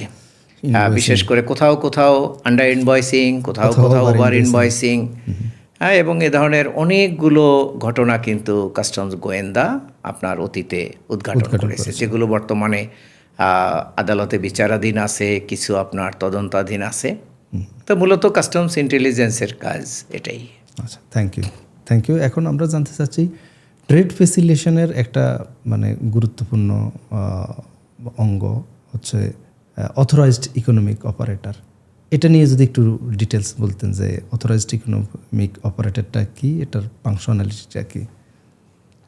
মূলত আমি যেটা বলেছিলাম যে WTO-TF এর আওতায় অনেকগুলো ইস্যু আছে যেটা বাণিজ্যকে নানানভাবে সাপোর্ট করবে, সহায়তা দেবে। যেমন আমি অ্যাডভান্স রুলিং বলেছি, সেটা একটা WTO-TF এর কম্পোনেন্ট। এই ধরনের অনেকগুলো কম্পোনেন্ট আছে। প্রি অ্যারাইভাল প্রসেসিং একটা ইস্যু আছে। তো তার পাশাপাশি এই যে আপনি যেটা বললেন অথরাইজড ইকোনমিক অপারেটর, এটা মূলত আপনার এই যে বিশ্বব্যাপী নানান ধরনের ঝুঁকিপূর্ণ বাণিজ্য বা বিভিন্ন ব্যবসা বাণিজ্যের আড়ালে বিভিন্ন ধরনের সন্ত্রাসী কর্মকাণ্ড সংগঠনের যে ঝুঁকিটা থাকে, মূলত এই ঝুঁকিটাকে মিনিমাইজ করার জন্যই আপনার একটা স্কিম নেওয়া হয়েছে, যেটাকে আমরা বলছি অথরাইজড ইকোনমিক অপারেটর। তার মানে যারা একটা নির্দিষ্ট ক্রাইটেরিয়া ফুলফিল করে ব্যবসা বাণিজ্য পরিচালনা করবেন, সেক্ষেত্রে তাদের ধরেন বিজনেস অ্যাক্টিভিটি, সেটা যদি ম্যানুফ্যাকচারিং হোক, ট্রেডিং হোক, অথবা ট্রান্সপোর্ট হোক, যে সেক্টরেরই হোক, তার সেই বিজনেস অ্যাক্টিভিটিটা যদি ওয়েল ম্যানেজড হয়, ওয়েল সিকিউরড হয়, এবং তার টোটাল সাপ্লাই চেইনটাকে ওয়েল সিকিউরড যদি করতে পারে, এই জাতীয় আপনার আমদানিকারক বা রপ্তানিকারক প্রতিষ্ঠানকে তখন কাস্টমস কর্তৃপক্ষ অথরাইজড ইকোনমিক অপারেটর হিসাবে সনদপত্র দিচ্ছে। তো এই রিলেটেড আপনার কাস্টমস আইনে সুনির্দিষ্ট বিধান আছে, এবং সেই বিধানের আওতায় জাতীয় রাজস্ব বোর্ড থেকে এই অথরাইজড ইকোনমিক অপারেটর সনদ দেওয়ার জন্য একটা বিধিমালা প্রণয়ন করা হয়েছে। এই রিলেটেড কার্যক্রম করার জন্য SOP করা হয়েছে। তো সুতরাং যারা এই বিধিমালার আওতায় শর্তগুলো পরিপালন করতে পারবেন, পূর্ণ করতে পারবেন, তারা জাতীয় রাজস্ব বোর্ডের সংশ্লিষ্ট অনুবিভাগে আবেদন করবেন। মূলত এই কার্যক্রমটা করার জন্য বর্তমানে আমাদের যে কাস্টমস ভ্যালুয়েশন কমিশনারেট আছে তাদেরকে অ্যাসাইন করা হয়েছে। ওখানে আবেদন করলে ওখানকার একটা টিম এই প্রতিষ্ঠান সরেজমিনে ভিজিট করে তারা সেই ক্রাইটেরিয়াগুলো ফুলফিল করেছে কিনা সেটার বিষয়ে রিপোর্ট দাখিল করে। তো তাদের রিপোর্ট যদি সন্তোষজনক হয়, অর্থাৎ তারা যদি এই বিধিমালায় যে শর্তগুলো দেয়া আছে, শর্তের ভিতরে এগুলোই মেনলি যে তাদের ম্যানেজমেন্টটা ওয়েল এফিশিয়েন্ট হতে হবে, তাদের ম্যান পাওয়ার যারা আছে তারা এডুকেটেড হতে হবে, এবং তাদের টোটাল যে মানে টোটাল যে ম্যানুফ্যাকচারিং সিস্টেম বা প্রসেস বা তাদের যে আমদানি রপ্তানি কার্যক্রম এইটা আপনার সিকিউরড হতে হবে, সিকিউরড হতে হবে। অর্থাৎ এখানে মূল উদ্দেশ্যটাই হলো যে আপনার এক্সপোর্ট ইম্পোর্ট বিজনেসে কোনো ধরনের যাতে মানে সন্ত্রাসী কর্মকাণ্ড বা কোনো ধরনের ঝুঁকিপূর্ণ কার্যক্রম যাতে এখানে সংগঠিত না হয়। অর্থাৎ যারা ট্রাস্টেড ট্রেডার, বিশ্বস্ত ভালো মানের, ওনাদের বেনিফিটটা কি? হ্যাঁ বলবো আমি। তো বিশ্বস্ত এবং ভালো মানের যারা আমদানি রপ্তানি বা অন্যান্য বিজনেসের সাথে, বিশেষ করে ট্রান্সপোর্ট রিলেটেড বিজনেসের সাথে, ইভেন C&F এজেন্টের ক্ষেত্রেও আপনার এই অথরাইজড ইকোনমিক অপারেটর হওয়ার সুযোগ রয়েছে। আচ্ছা, তো তাদেরকে জাতীয় রাজস্ব বোর্ড থেকে আপনার অথরাইজড ইকোনমিক অপারেটর হিসাবে লাইসেন্স দেওয়া হচ্ছে। এখন প্রশ্ন করেছেন আপনি যে এইও হওয়ার বেনিফিট কি, একজন ব্যবসায়ী কেন অথরাইজড ইকোনমিক অপারেটর হবে? প্রথমত হলো এটা তাকে ইন্টারন্যাশনাল ট্রেডে একটা চমৎকার একটা পজিশন তাকে তৈরি করে দিবে। কারণ উন্নত বিশ্বের অন্যান্য দেশগুলো, ধরুন বাংলাদেশের কোনো একটা প্রতিষ্ঠান বিদেশে কোনো পণ্য রপ্তানি করে, তাহলে সেই রপ্তানিকারক যদি অথরাইজড ইকোনমিক অপারেটর হওয়ার যোগ্যতা অর্জন করে এবং সে যদি এ ধরনের একটা সার্টিফিকেট জাতীয় রাজস্ব বোর্ড থেকে পায়, এবং সেটা যখন অন্য ব্যবসায়ীরা জানবে, অন্যান্য স্টেক হোল্ডাররা জানবে, তখন তারা স্বাভাবিকভাবে ধরে নেবে যে এই প্রতিষ্ঠানটা একটা সৎ প্রতিষ্ঠান, একজন একটা অনেস্ট বিজনেস এন্টিটি, মানে one kind of certified, certified. তার মানে এই প্রতিষ্ঠান কোনো অনিয়মের সাথে অনিয়ম করে না, তারা কমপ্লায়েন্ট প্রতিষ্ঠান। বিদ্যমান যত বিধিবিধান তাদের জন্য অ্যাপ্লিকেবল, সেই বিধিবিধানগুলো তারা যথাযথভাবে পরিপালন করেন। এই প্রতিষ্ঠানে কোনো ধরনের ইরেগুলারিটিস বা নন কমপ্লায়েন্স নেই। তো স্বাভাবিকভাবে এই প্রতিষ্ঠানের একটা আপনার মান বা তার অবস্থানটা ওইভাবে এস্টাবলিশড হয়। বেনিফিটের কথা যেটা বলছেন সেটা হলো যে এই জাতীয় প্রতিষ্ঠান কাস্টমস কর্তৃপক্ষ থেকে নানান ধরনের অ্যাডভান্টেজ পেয়ে থাকে। যেমন ধরুন আপনার আমদানি পর্যায়ে তাদের পণ্য খালাসের ক্ষেত্রে তাদের অগ্রাধিকার দেয়া হয়। তাদের পণ্যের জন্য ইভেন অনেকগুলো কাস্টম হাউসে এই কার্যক্রম করার জন্য আলাদা অ্যাসেসমেন্ট সেকশন বা এক্সামিনেশন টিম করা আছে। অর্থাৎ তারা এইও প্রতিষ্ঠানের কোনো পণ্য আসলে যাতে এটা দ্রুত বন্দর থেকে খালাস নিতে পারে। এবং আপনার কাস্টম সিস্টেমে প্রি অ্যারাইভাল প্রসেসিং আর একটা এই TFA পদ্ধতি আছে। সেখানে আপনার ধরুন পণ্য বন্দরে আসার আগেই আপনার সংশ্লিষ্ট শিপিং এজেন্ট বা এয়ারলাইন অপারেটর কাস্টম সিস্টেমে তার গুডস কার্গো ডিক্লারেশনটা দিতে পারছেন। যখনই কার্গো ডিক্লারেশন হচ্ছে, সাথে সাথেই সেটি রেজিস্টার্ড হওয়ার পরে আমদানিকারক বা তার মনোনীত এজেন্ট আপনার সেই পণ্য খালাসের জন্য আপনার গুডস ডিক্লারেশন দিতে পারছে। খেয়াল করুন, পণ্য কিন্তু এখনো দেশে আসেনি, পণ্য হয়তো সিঙ্গাপুর বা আপনার টোকিও পোর্টে আছে, রাইট। ইতোমধ্যে আপনার তার পণ্যের ঘোষণা হয়ে গেল। তো এইও প্রতিষ্ঠান তার অ্যাসেসমেন্ট কাস্টমস তাৎক্ষণিকভাবে করে দিবে। তার সব অরিজিনাল ডকুমেন্ট দরকার নেই, কপি ডকুমেন্ট বা তার ইভেন ডকুমেন্ট কিছু ওয়ান্টিং থাকলেও তার ভিত্তিতে কাস্টমস তার অ্যাসেসমেন্ট করে দিবে। আমদানিকারক ডিউটি ট্যাক্স পরিশোধ করে রেডি হয়ে থাকলেন। তাহলে কি হচ্ছে, পণ্য বন্দরে যেদিনই জাহাজ থেকে অবতরণ করবে, সাথে সাথে যেহেতু তার সব ফর্মালিটিস কমপ্লিট, তিনি পণ্য খালাস নিয়ে যাবেন। তাদের এই পণ্য নর্মালি ফিজিক্যাল এক্সামিন হবে না। যদি কখনো সুনির্দিষ্ট ইনফরমেশনের ভিত্তিতে কারো পণ্য এক্সামিন করার প্রয়োজন হয়, সেক্ষেত্রে আইনের বিধান হলো যে আমদানিকারকের প্রেমিসে গিয়ে কাস্টমসকে সেই পণ্য এক্সামিন করতে হবে। আচ্ছা, মানে সেটা পোর্টে করবে না, মানে ওই দিক দিয়ে যে টাইম নষ্ট হওয়ার, No, ডিলে হওয়ার কোনো সুযোগ সুযোগ নেই। নাই। বন্দরে তাদের পণ্য এক্সামিন হবে না, তাদের পণ্য এক্সামিন হবে তাদের বিজনেস প্রেমিসে গিয়ে। তারপর হলো আরেকটা বড় বেনিফিট হলো তাদের জন্য, সেটা হলো ডেফার্ড পেমেন্ট। অর্থাৎ ডিউটি ট্যাক্স তো পরিশোধ না করে পণ্য খালাস নেওয়ার সুযোগ নেই, অন্যদের কারো ক্ষেত্রে এই সুযোগ নাই। কিন্তু যারা এইও প্রতিষ্ঠান, তারা 14 দিন বিলম্বে শুল্ক কর পরিশোধ করতে পারবেন। আচ্ছা, ধরুন আপনার আজকে তার পণ্য খালাস হয়ে গেল, আজকে তার ওই পরিমাণে ক্যাশ ক্যাপিটাল নেই ডিউটি ট্যাক্স পেমেন্ট করার জন্য, তাহলে তিনি 14 দিন সময় পাবেন তার এই ডিউটি ট্যাক্স পরিশোধ করার জন্য। আমি মনে করি এটা একটা বিশাল অ্যাডভান্টেজ। ওয়ার্কিং ক্যাপিটালের ক্ষেত্রে আরেকটি গুরুত্বপূর্ণ বিষয় হলো যে এই বাংলাদেশে যারা এইও হিসাবে সনদ পাবেন, তাদের আবার যে যে দেশের সাথে ব্যবসায়িক কার্যক্রম আছে, ধরুন বাংলাদেশ থেকে তাদের পণ্য অস্ট্রেলিয়া, কানাডা, আমেরিকাতে রপ্তানি হচ্ছে, তাহলে ওই দেশেও এই প্রতিষ্ঠানগুলোকে আপনার এইও হিসাবে যে বেনিফিট, সেটা ওখানেও অ্যালাউ করবে। আচ্ছা, ওখানেও পাবে, যেটাকে আমরা বলছি MRA, আচ্ছা, মিউচুয়াল রিকগনিশন এগ্রিমেন্ট। তার মানে আমাদের এইওকে তখন ওই দেশের তাদেরকে এইও হিসাবে যে বেনিফিট আছে, সেই বেনিফিটগুলো তাদেরকেও দিবে। তা সুতরাং আন্তর্জাতিক বাণিজ্যেও তারা দেখেন কতটা অ্যাডভান্টেজিয়াস পজিশনে চলে যাচ্ছেন। তো এটা একটা বিশাল বেনিফিট, এবং আমরা যত বেশি প্রতিষ্ঠানকে এইও করতে পারবো আমাদের কাস্টম সিস্টেমে, আপনার এই যে অ্যাক্টিভিটি ক্লিয়ারেন্স, তত আপনার হ্যাসেল ফ্রি ক্লিয়ারেন্স এনশিওর করা সম্ভব হবে। ধরুন আপনার বাংলাদেশে যদি 100 আমদানিকারক থাকে, আর তার ভিতরে যদি আপনি 50 জনকে এইও হিসাবে সনদ দেন, তাহলে এই 50 জনের পিছনে কিন্তু আপনার এক্সট্রা অ্যাটেনশন দেওয়ার দরকার নেই। কারণ আপনি ধরে নিচ্ছেন যে আপনার 50 জন আমদানিকারকের ভিতরে, এই 100 জন আমদানিকারকের ভিতরে এই 50 জন হলো একদম অনেস্ট, সিনসিয়ার এবং কমপ্লায়েন্ট। সুতরাং তার দিকে আমার এক্সট্রা নজরদারির কিছু নেই, তাকে কিন্তু আপনি দ্রুত অ্যাসেসমেন্ট করে ছেড়ে দিচ্ছেন।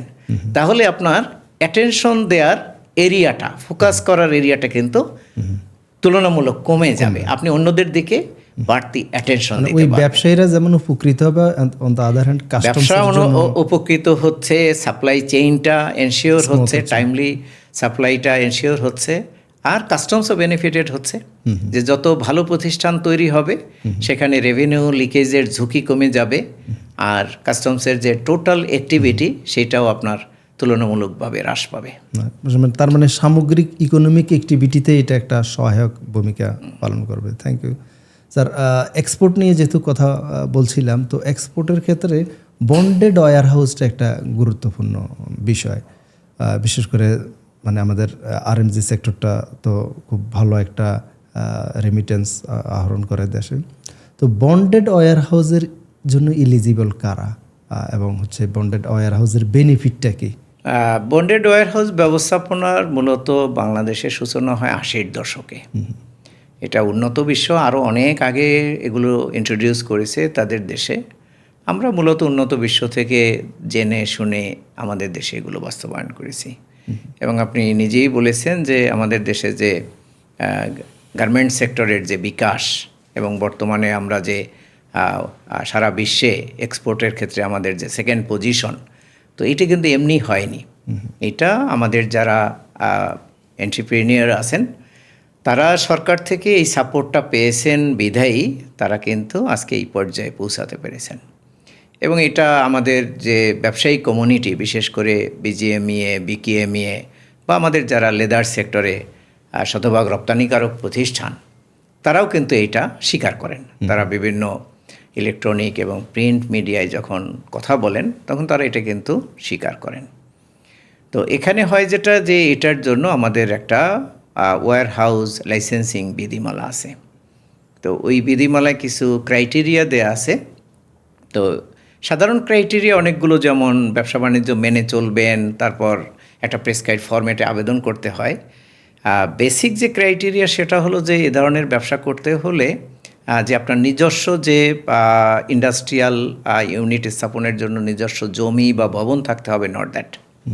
আপনি চাইলে নিজস্ব জমি বা ভবনে এ ধরনের ইন্ডাস্ট্রি স্থাপন করতে পারেন।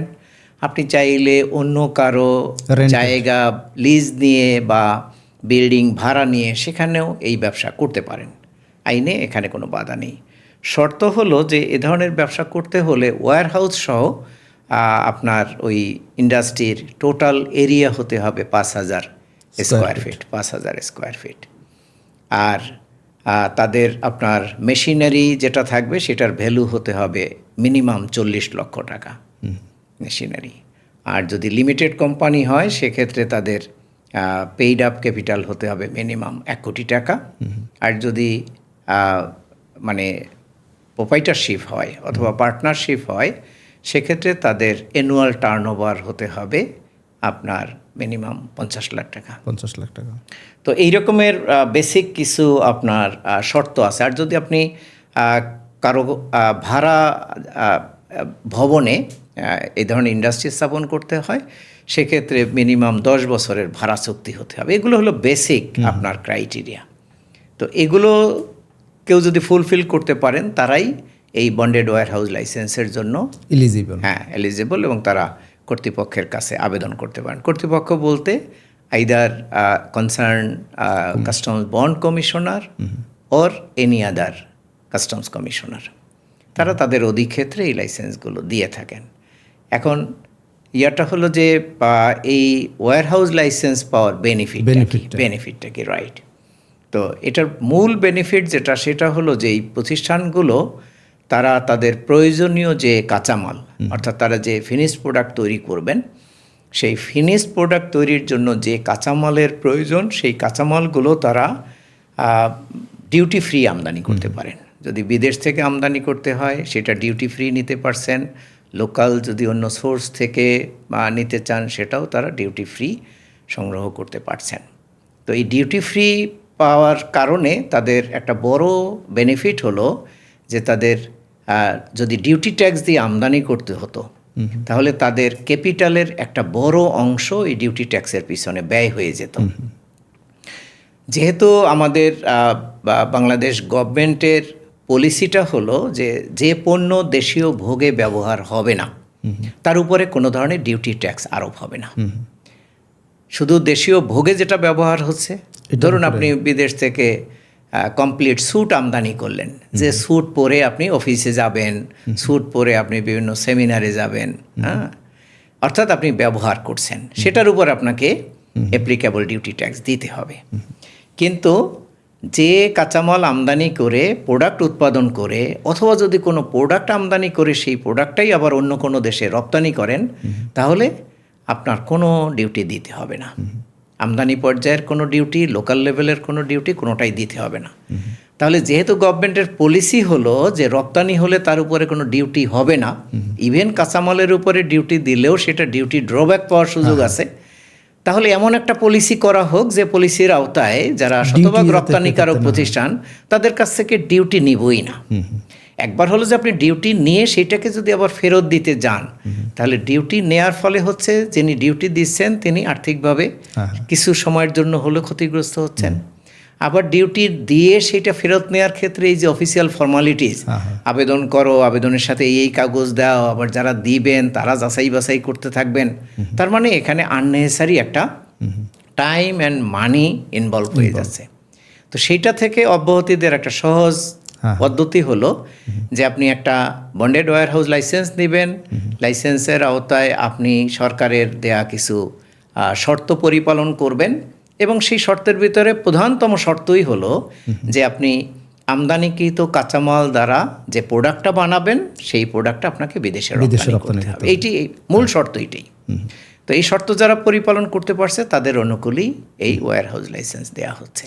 এটা একটা বিশাল বেনিফিট যে আপনার সরকারের কাছ থেকে এই ধরনের প্রণোদনা নিয়ে বা ট্যাক্স বেনিফিট নিয়ে তারপর আপনি এই ব্যবসাটা করতে পারছেন। অবশ্যই আমি মনে করি দেশের শিল্প প্রতিষ্ঠানের ব্যবসা বাণিজ্য সম্প্রসারণে বন্ডেড ওয়্যারহাউসের অনেক ভূমিকা আছে এবং আপনি বিশেষ করে আরএমজি সেক্টরে, এবং আরএমজি সেক্টরে এই ধরনের ব্যবসা করা কিন্তু খুব বেশি রিস্কি না, খুব বেশি রিস্কি না।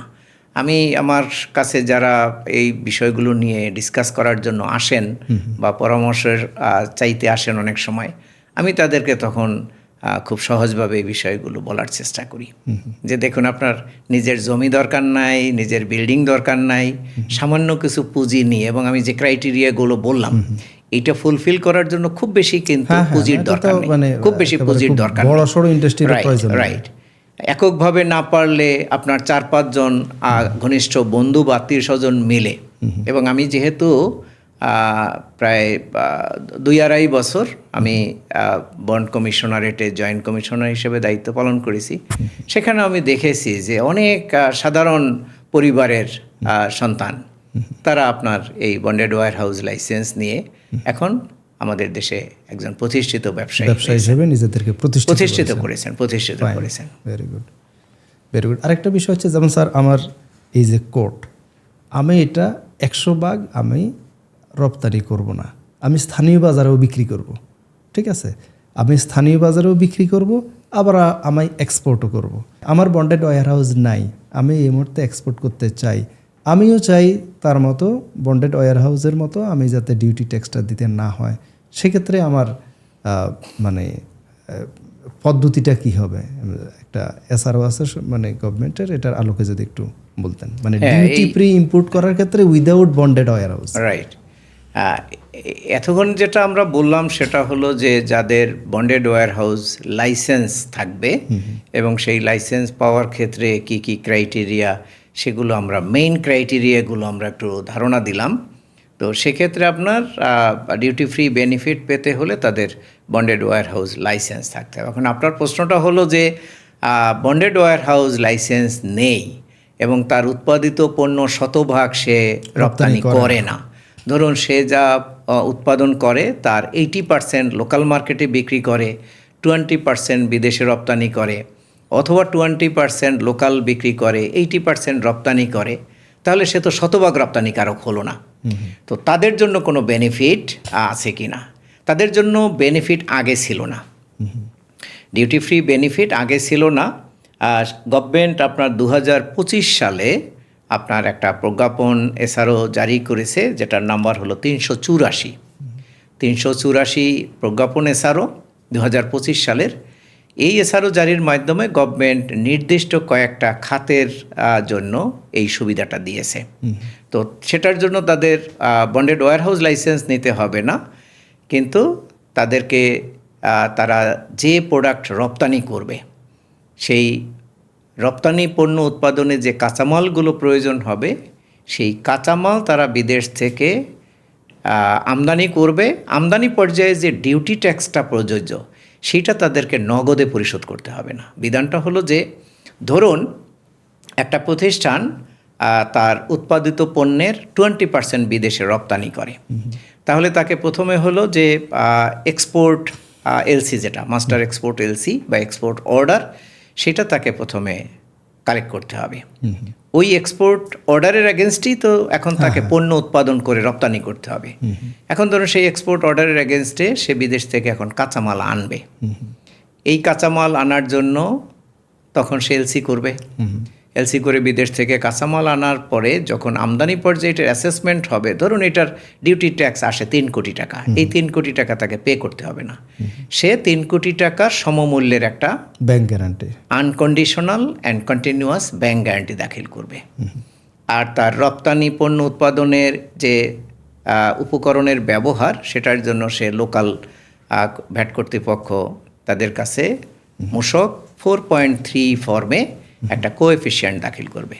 অর্থাৎ এই কোএফিসিয়েন্ট অনুসারেই তাকে তার প্রোডাক্টটা উৎপাদন করতে হবে এবং সেই কোএফিসিয়েন্ট অনুসারেই তার প্রয়োজনীয় কাঁচামালটা সে এভাবে ব্যাংক গ্যারান্টি দিয়ে আমদানি করতে পারবে। তো কাঁচামাল আমদানি করার পরে সে পণ্য উৎপাদন করবে, উৎপাদিত পণ্য বিদেশে রপ্তানি করবে। রপ্তানির পরে সেই রপ্তানি মূল্যটা ব্যাংকিং মাধ্যমে যখন দেশে আসবে, তখন সে তার কনসার্ন যে লিয়েন ব্যাংক, সেই লিয়েন ব্যাংক থেকে সার্টিফিকেট নেবে, পিআরসি, যেটা পোস্ট রিয়ালাইজেশন সার্টিফিকেট, এবং এইটা লোকাল ভ্যাট অফিস কনফার্ম করে তাকে একটা প্রত্যয়নপত্র দিবে। ওই প্রত্যয়নপত্রটা কাস্টম হাউসে দাখিল করলে তখন কাস্টমস কর্তৃপক্ষ ব্যাংক গ্যারান্টিটা ফেরত দিয়ে দিবে। জি জি এবং তার মানে এরা সরাসরি বন্ডেড ওয়্যার হাউস লাইসেন্স না থাকলেও এই পদ্ধতি ফলো করে ডিউটি ট্যাক্স না দিয়েও তাদের কাঁচামাল আমদানি এবং আমদানিকৃত কাঁচামাল দ্বারা উৎপাদিত পণ্য বিদেশে রপ্তানি করতে পারেন। জি জি থ্যাংক ইউ। তো এটা যদিও ব্যাপক ভিত্তিক না, লিমিটেড কিছু সেক্টরের জন্য দেওয়া হয়েছে। আমি যতটুকু জানি 8টা সেক্টর ওই বিধিমালাটা দেখলেই আপনি বিধিমালাগুলো আপনি এনবিআর এর ওয়েবসাইটে অ্যাভেলেবেল। আপনি এনবিআর এর ওয়েবসাইটে গিয়ে 384/2025 দিয়ে সার্চ দিলে এই বিধিমালাগুলো যে কেউ ডাউনলোড করে পড়ে নিতে পারবেন। Thank you. আমি মনে করি এটা এনবিআর এর খুব গুরুত্বপূর্ণ একটা ইনিশিয়েটিভ টু প্যাট্রোনাইজ এক্সপোর্ট, আমাদের দেশে যাতে এক্সপোর্টের পরিমাণ আরও বাড়ে এবং যাদের মানে বন্ডেড ওয়্যার হাউস নাই ওনারাও যাতে বেনিফিটটা নিতে পারে। আমরা যেটা শুনেছি যে এটা হয়তো সরকার আরো এক্সপ্যান্ড করবে। এই মুহূর্তে 8টা সেক্টরে আছে, এটা আরো সম্প্রসারণ হওয়ার সম্ভাবনা আছে। অন্যান্য বিজনেস অ্যাসোসিয়েশনগুলো কিন্তু চাইলে আবেদন করতে পারে, যে ওনারা বলতে পারে যে আমাদের এই প্রোডাক্টগুলোতে বা আমরা যে সেগমেন্টে বিজনেস করি এটাতে খুব ভালো একটা পটেনশিয়ালিটি আছে বিদেশে এক্সপোর্ট করার। আমরা যদি সরকার থেকে বেনিফিটটা পাই, মানে এই ডিউটি ফ্রি ইম্পোর্টের এই ইয়েতে যদি অ্যানলিস্ট করে তাহলে কিন্তু দেশের রপ্তানি বাণিজ্য আরও বৃদ্ধি পাবে। না, অনেক অ্যাসোসিয়েশন, অনেক সংগঠন অলরেডি আবেদন করেছে। Thank you. এটা একটা ভালো একটা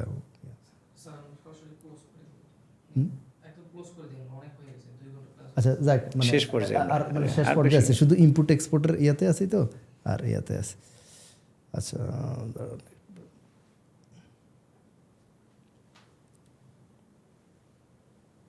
যাক আমরা শেষ।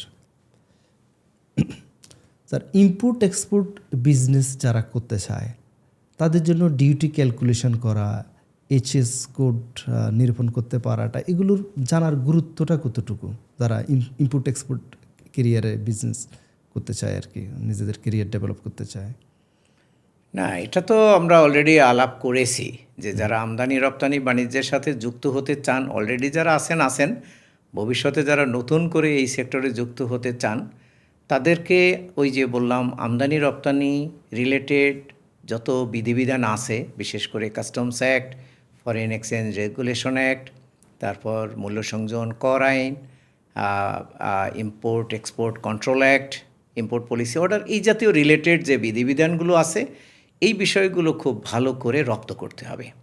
এবং এই আইন এবং বিধানগুলো যদি ভালো করে রপ্ত করে তিনি ব্যবসায়িক কার্যক্রম শুরু করেন, সেটা আমদানি হোক রপ্তানি হোক, এবং আমরা এই যে এইচএস কোডের ডিসপিউট কিভাবে সেটেল করবেন বা অ্যাডভান্স কিভাবে আপনি এইচএস কোডের রুলিং নিয়ে নেবেন, ভ্যালুয়েশনের ক্ষেত্রে ডিসপিউট হলে বা অন্য কোনো জায়গায় ডিসপিউট হলে কাস্টমস অ্যাসেসমেন্ট কমিটিতে কখন কিভাবে যাবেন, ইভেন কাস্টম হাউসের সিদ্ধান্তে এগ্রিভড হলেও তার কিন্তু জাতীয় রাজস্ব বোর্ডে অ্যাডভান্স রুলিং না, এটা ক্লাসিফিকেশন ডিসিশনের জন্য এনবিআরে যাওয়ারও কিন্তু তার সুযোগ আছে। তাহলে এই নীতি পদ্ধতিগুলো যদি ভালো করে কেউ রপ্ত করে বা এই ধারণাটা নিয়ে ব্যবসায়িক কার্যক্রম শুরু করেন, সেক্ষেত্রে কারো ক্ষতিগ্রস্ত হওয়ার কোনো সুযোগ আমি দেখি না। আর বাংলাদেশ যেহেতু বিপুল জনগোষ্ঠীর একটা দেশ, কেমন মনে করেন যে না যথেষ্ট প্রসপেক্ট আছে, এবং আমাদের যে লক্ষ লক্ষ আমদানিকারক তারা তো আর একদিনে তৈরি হন না, পর্যায়ক্রমে। এবং আপনি আমাদের যে বিপুল জনগোষ্ঠী, 18 কোটি জনগোষ্ঠীর নিত্য প্রয়োজনীয় যে পণ্য, ভোগ্য পণ্য বা অন্যান্য পণ্য, আপনি দেখবেন অধিকাংশই তো আমাদের বিদেশ থেকে আমদানি করতে হয়। লোকাল ম্যানুফ্যাকচারিং কতটুকু, তো এই যে হিউজ কোয়ান্টিটি বিদেশ থেকে আমদানি করতে হয়, এটা তো কেউ না কেউ আমদানি করছেন, মানে দেশটাই আসলে আমদানি নির্ভর, রাইট। আর রপ্তানিও হচ্ছে গ্র্যাজুয়ালি, সেক্ষেত্রেও আমাদের জোর দিতে হবে যে আমরা কিভাবে রপ্তানির পরিমাণ বাড়াতে পারি, রপ্তানির আইটেম কিভাবে বাড়াতে পারি। আপনি বিভিন্ন গবেষক প্রতিষ্ঠানের বিভিন্ন ডিসকাশনে দেখবেন যে ডাইভার্সিফিকেশনের কথা বলা হচ্ছে, যে আমরা কি শুধু এই রেডিমেড গার্মেন্টস এর ভিতরেই সীমাবদ্ধ থাকবো, নাকি আমাদের প্রোডাক্ট ক্যাটাগরি বা অন্যান্য প্রোডাক্ট আরও বাড়াবো। তো সেটা বাড়ছে গ্র্যাজুয়ালি, সেক্ষেত্রে মার্কেট এক্সপ্যান্ড করতে হবে, মার্কেট সার্চ করতে হবে, বিশ্বের কোন কোন দেশে কোন পণ্যের চাহিদা আছে, সেই পণ্যগুলো আমরা সুলভ মূল্যে সরবরাহ দিতে পারি কি না, এই বিষয়গুলো দেখতে হবে। আপনি যদি কস্ট এফেক্টিভ না হয়, এফিশিয়েন্ট না হন, তাহলে তো আপনি ইন্টারন্যাশনাল ট্রেডে সাস্টেইন করতে পারবেন না। তো সেটার জন্য আমাদের যেটা দরকার সেটা হলো সরকারের এন্ডে পলিসি সাপোর্ট দরকার। পলিসি দিতে হবে, ভালো পলিসি দিতে হবে, আদার ইনফ্রাস্ট্রাকচার যেটা প্রয়োজন সেটা তাদেরকে দিতে হবে। এটা দিলেই দেখবেন আমাদের দেশে যে তরুণ উদ্যোক্তা যারা আছে, এখন যে ইয়াং জেনারেশন, তাদের ভিতরে যথেষ্ট উদ্যোগ আছে, উদ্যম আছে।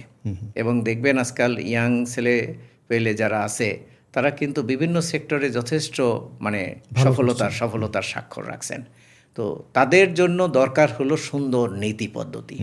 আপনি যদি সুন্দর নীতি পদ্ধতি দিতে পারেন তাহলে তারা এই আমদানি রপ্তানি বাণিজ্যে যথেষ্ট সফলতা পাশাপাশি তাদের নিজেদেরও যদি কন্টিনিউয়াস লার্নিং তো অবশ্যই। শুরুতে আমরা বারবার ওই কথাটাই বলে যাচ্ছি যে আপনি যে সেক্টরেই থাকেন, যে ট্রেডই থাকেন, ওই রিলেটেড বিধিবিধান ভালো করে জানতে হবে। আদারওয়াইজ তো আপনি নানানভাবে বিপদগ্রস্ত হবেন। আর যদি আপনি জেনে বুঝে টাইমলি কাজটা করতে পারেন তাহলে এক্ষেত্রে সফলতা অনিবার্য। Thank you sir. আমরা মোটামুটি শেষের দিকে চলে আসলাম। তো আপনি তো স্যার মানে regular as a resource person হিসেবে ট্রেনিং করান, তো আপনারও প্রচুর স্টুডেন্ট আছে। তো বিশেষ করে যারা ভ্যাট, কাস্টমস, ট্যাক্স এ সমস্ত ফিল্ডে যারা কেরিয়ার গঠন করতে চায়, প্রফেশনাল এক্সিলেন্স অর্জন করতে চায়, তাদের উদ্দেশ্যে আপনার যদি কোনো পরামর্শ থাকে। এখন যারা ধরুন আপনার কাস্টমস, মূল্য সংযোজন কর, আয়কর বা ব্যবসা বাণিজ্য রিলেটেড এরিয়াতে যারা তাদের কেরিয়ার ডেভেলপ করতে চায়, তাদের জন্য পরামর্শ হলো এই রিলেটেড যে বিদ্যমান আইন বিধিবিধান আছে সেটা খুব ভালো করে রপ্ত করা। ধরুন আপনার কেউ একজন ভিএটির উপরে এক্সপার্ট হতে চায় এবং সে ধরুন কোনো একটা প্রতিষ্ঠানে জব করতে চায়, অথবা সে কনসালটেন্ট হিসাবে একটা ফার্ম দিতে চায়। তাহলে এখন আপনি একটা প্রতিষ্ঠানে ভ্যাট ম্যানেজার হিসাবে কাজ করবেন, বা একটা প্রতিষ্ঠানে কাস্টমস ম্যানেজার হিসাবে কাজ করবেন, ট্যাক্স ম্যানেজার হিসাবে কাজ করবেন। এখন যদি আপনি ভ্যাট আইন, কাস্টমস আইন, আয়কর আইন সম্পর্কে ভালো করে না জানেন তাহলে ওই প্রতিষ্ঠানের এই বিষয়গুলো আপনি কিভাবে লুক আফটার করবেন? আপনি যদি ভালো করে আইন কানুন না জানেন তাহলে ওই প্রতিষ্ঠানের ভ্যাট রিটার্ন, ট্যাক্স রিটার্ন বা কাস্টমসের অ্যাসেসমেন্ট ঠিকভাবে হচ্ছে কি হচ্ছে না, ইসিএস কোড ঠিক হলো কি হলো না, এই যে জিনিসগুলো তো আপনি ডিটেক্ট করতে পারবেন না। এখানে কোনো প্রবলেম হচ্ছে কি না সেটা আপনি আইডেন্টিফাই করতে পারবেন না। ওই সংশ্লিষ্ট প্রফেশনাল না জানার কারণে কিন্তু ওই প্রতিষ্ঠান ক্ষতিগ্রস্ত হচ্ছে, সে কিন্তু ক্ষতিগ্রস্ত হবে। আবার ধরুন আপনি এই সেক্টরে কনসালটেন্সি করতে চান, আপনারা 2-3 জন বন্ধু মিলে অথবা আপনি এককভাবেই একটা কনসাল্টিং ফার্ম দিতে চান, তাহলে ওই ফার্ম দিতে হলেও তো আপনাকে এই সংক্রান্ত আইন কানুন বিধিবিধান জানতে হবে। আপনার ফার্মের যদি সুনাম ছড়িয়ে না পড়ে, সবাই যদি না জানে যে অমুক ফার্ম আইন কানুন বিধিবিধানে যথেষ্ট দক্ষ এবং তাদের কাছে গেলে আপনার রিজনেবল সার্ভিস চার্জে বেটার সার্ভিস পাওয়া যায়, এইটা যখন এনশিওর হবে তখন আপনার এই ব্যবসাটা সম্প্রসারিত হবে। তো সুতরাং সব কিছুর মূলে হলো আপনার দক্ষতা অর্জন। দক্ষতা অর্জন। আপনি যদি জ্ঞান এবং দক্ষতা অর্জন করতে পারেন তাহলে আপনার যে ট্রেডই থাকুন না কেন, সেটা জব করুন, আপনি কনসালটেন্সি করুন, জানতে হবে। আপনি আইন কানুন জানবেন না কিন্তু আপনি সেই রিলেটেড কাজ করতে চান, সফল হওয়ার কোনো সুযোগ নেই। Thank you sir. আসলে কন্টিনিউয়াস লার্নিং। আর এখন বাংলাদেশে ধরুন অনেকগুলো প্রতিষ্ঠান, যদিও সরকারি খাতে এ ধরনের প্রশিক্ষণের ব্যবস্থা আছে কিন্তু সেটা খুবই সীমিত আকারে। তো এখন কিন্তু বাংলাদেশে প্রাইভেট সেক্টরে অনেকগুলো একাডেমি বা ইনস্টিটিউট প্রতিষ্ঠিত হয়েছে যারা আপনার এই ট্যাক্স, ভ্যাট, কাস্টমস বা export import, manufacturing, supply chain এই বিষয়গুলোর উপরে আপনার দক্ষতা অর্জনের জন্য ট্রেনিং প্রদান করে থাকে। সুতরাং আমার পরামর্শ হবে যারা এই সেক্টরে তাদের কেরিয়ার ডেভেলপ করতে চান তারা যাতে এ ধরনের কোনো একটা ভালো প্রতিষ্ঠান থেকে এই ট্রেনিংটা নিয়ে নেন। ট্রেনিংটা নিয়ে নিতে হবে এবং রেগুলার সেটা চর্চা করতে হবে, প্র্যাকটিসে রাখতে হবে। থ্যাংক ইউ স্যার, আপনাকে অশেষ ধন্যবাদ। আমরা কাস্টমস, ভ্যাটের, আমদানি রপ্তানি বাণিজ্যের অনেকগুলো বিষয় নিয়ে, অনেকগুলো টপিকস নিয়ে আলোচনা করলাম। আশা করি আমাদের সম্মানিত পার্টিসিপেন্ট যারা আছেন, দর্শকবৃন্দ যারা আছেন, তারা এখান থেকে অনেক বেশি উপকৃত হবেন। আপনাকে অশেষ ধন্যবাদ জানাই। আপনাকে অনেক ধন্যবাদ। বিশেষ করে এখানে যে আলোচনা হয়েছে সেখান থেকে হয়তো অনেকেই কিছুটা হলেও উপকৃত হবেন। হয়তো অনেক ডিটেলস সময় পেলে হয়তো অনেক ডিটেলস আলোচনা করা যেত।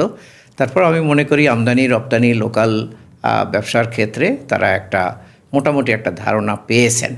তো যারা এই সেক্টরে কেরিয়ার ডেভেলপ করতে চান তাদের জন্য আবারও পরামর্শ হলো, আপনি বিদ্যমান বিধিবিধানগুলো ভালো করে জেনে তারপর আপনার কেরিয়ারটি শুরু করুন। আপনার সফলতা অনিবার্য। Thank you sir.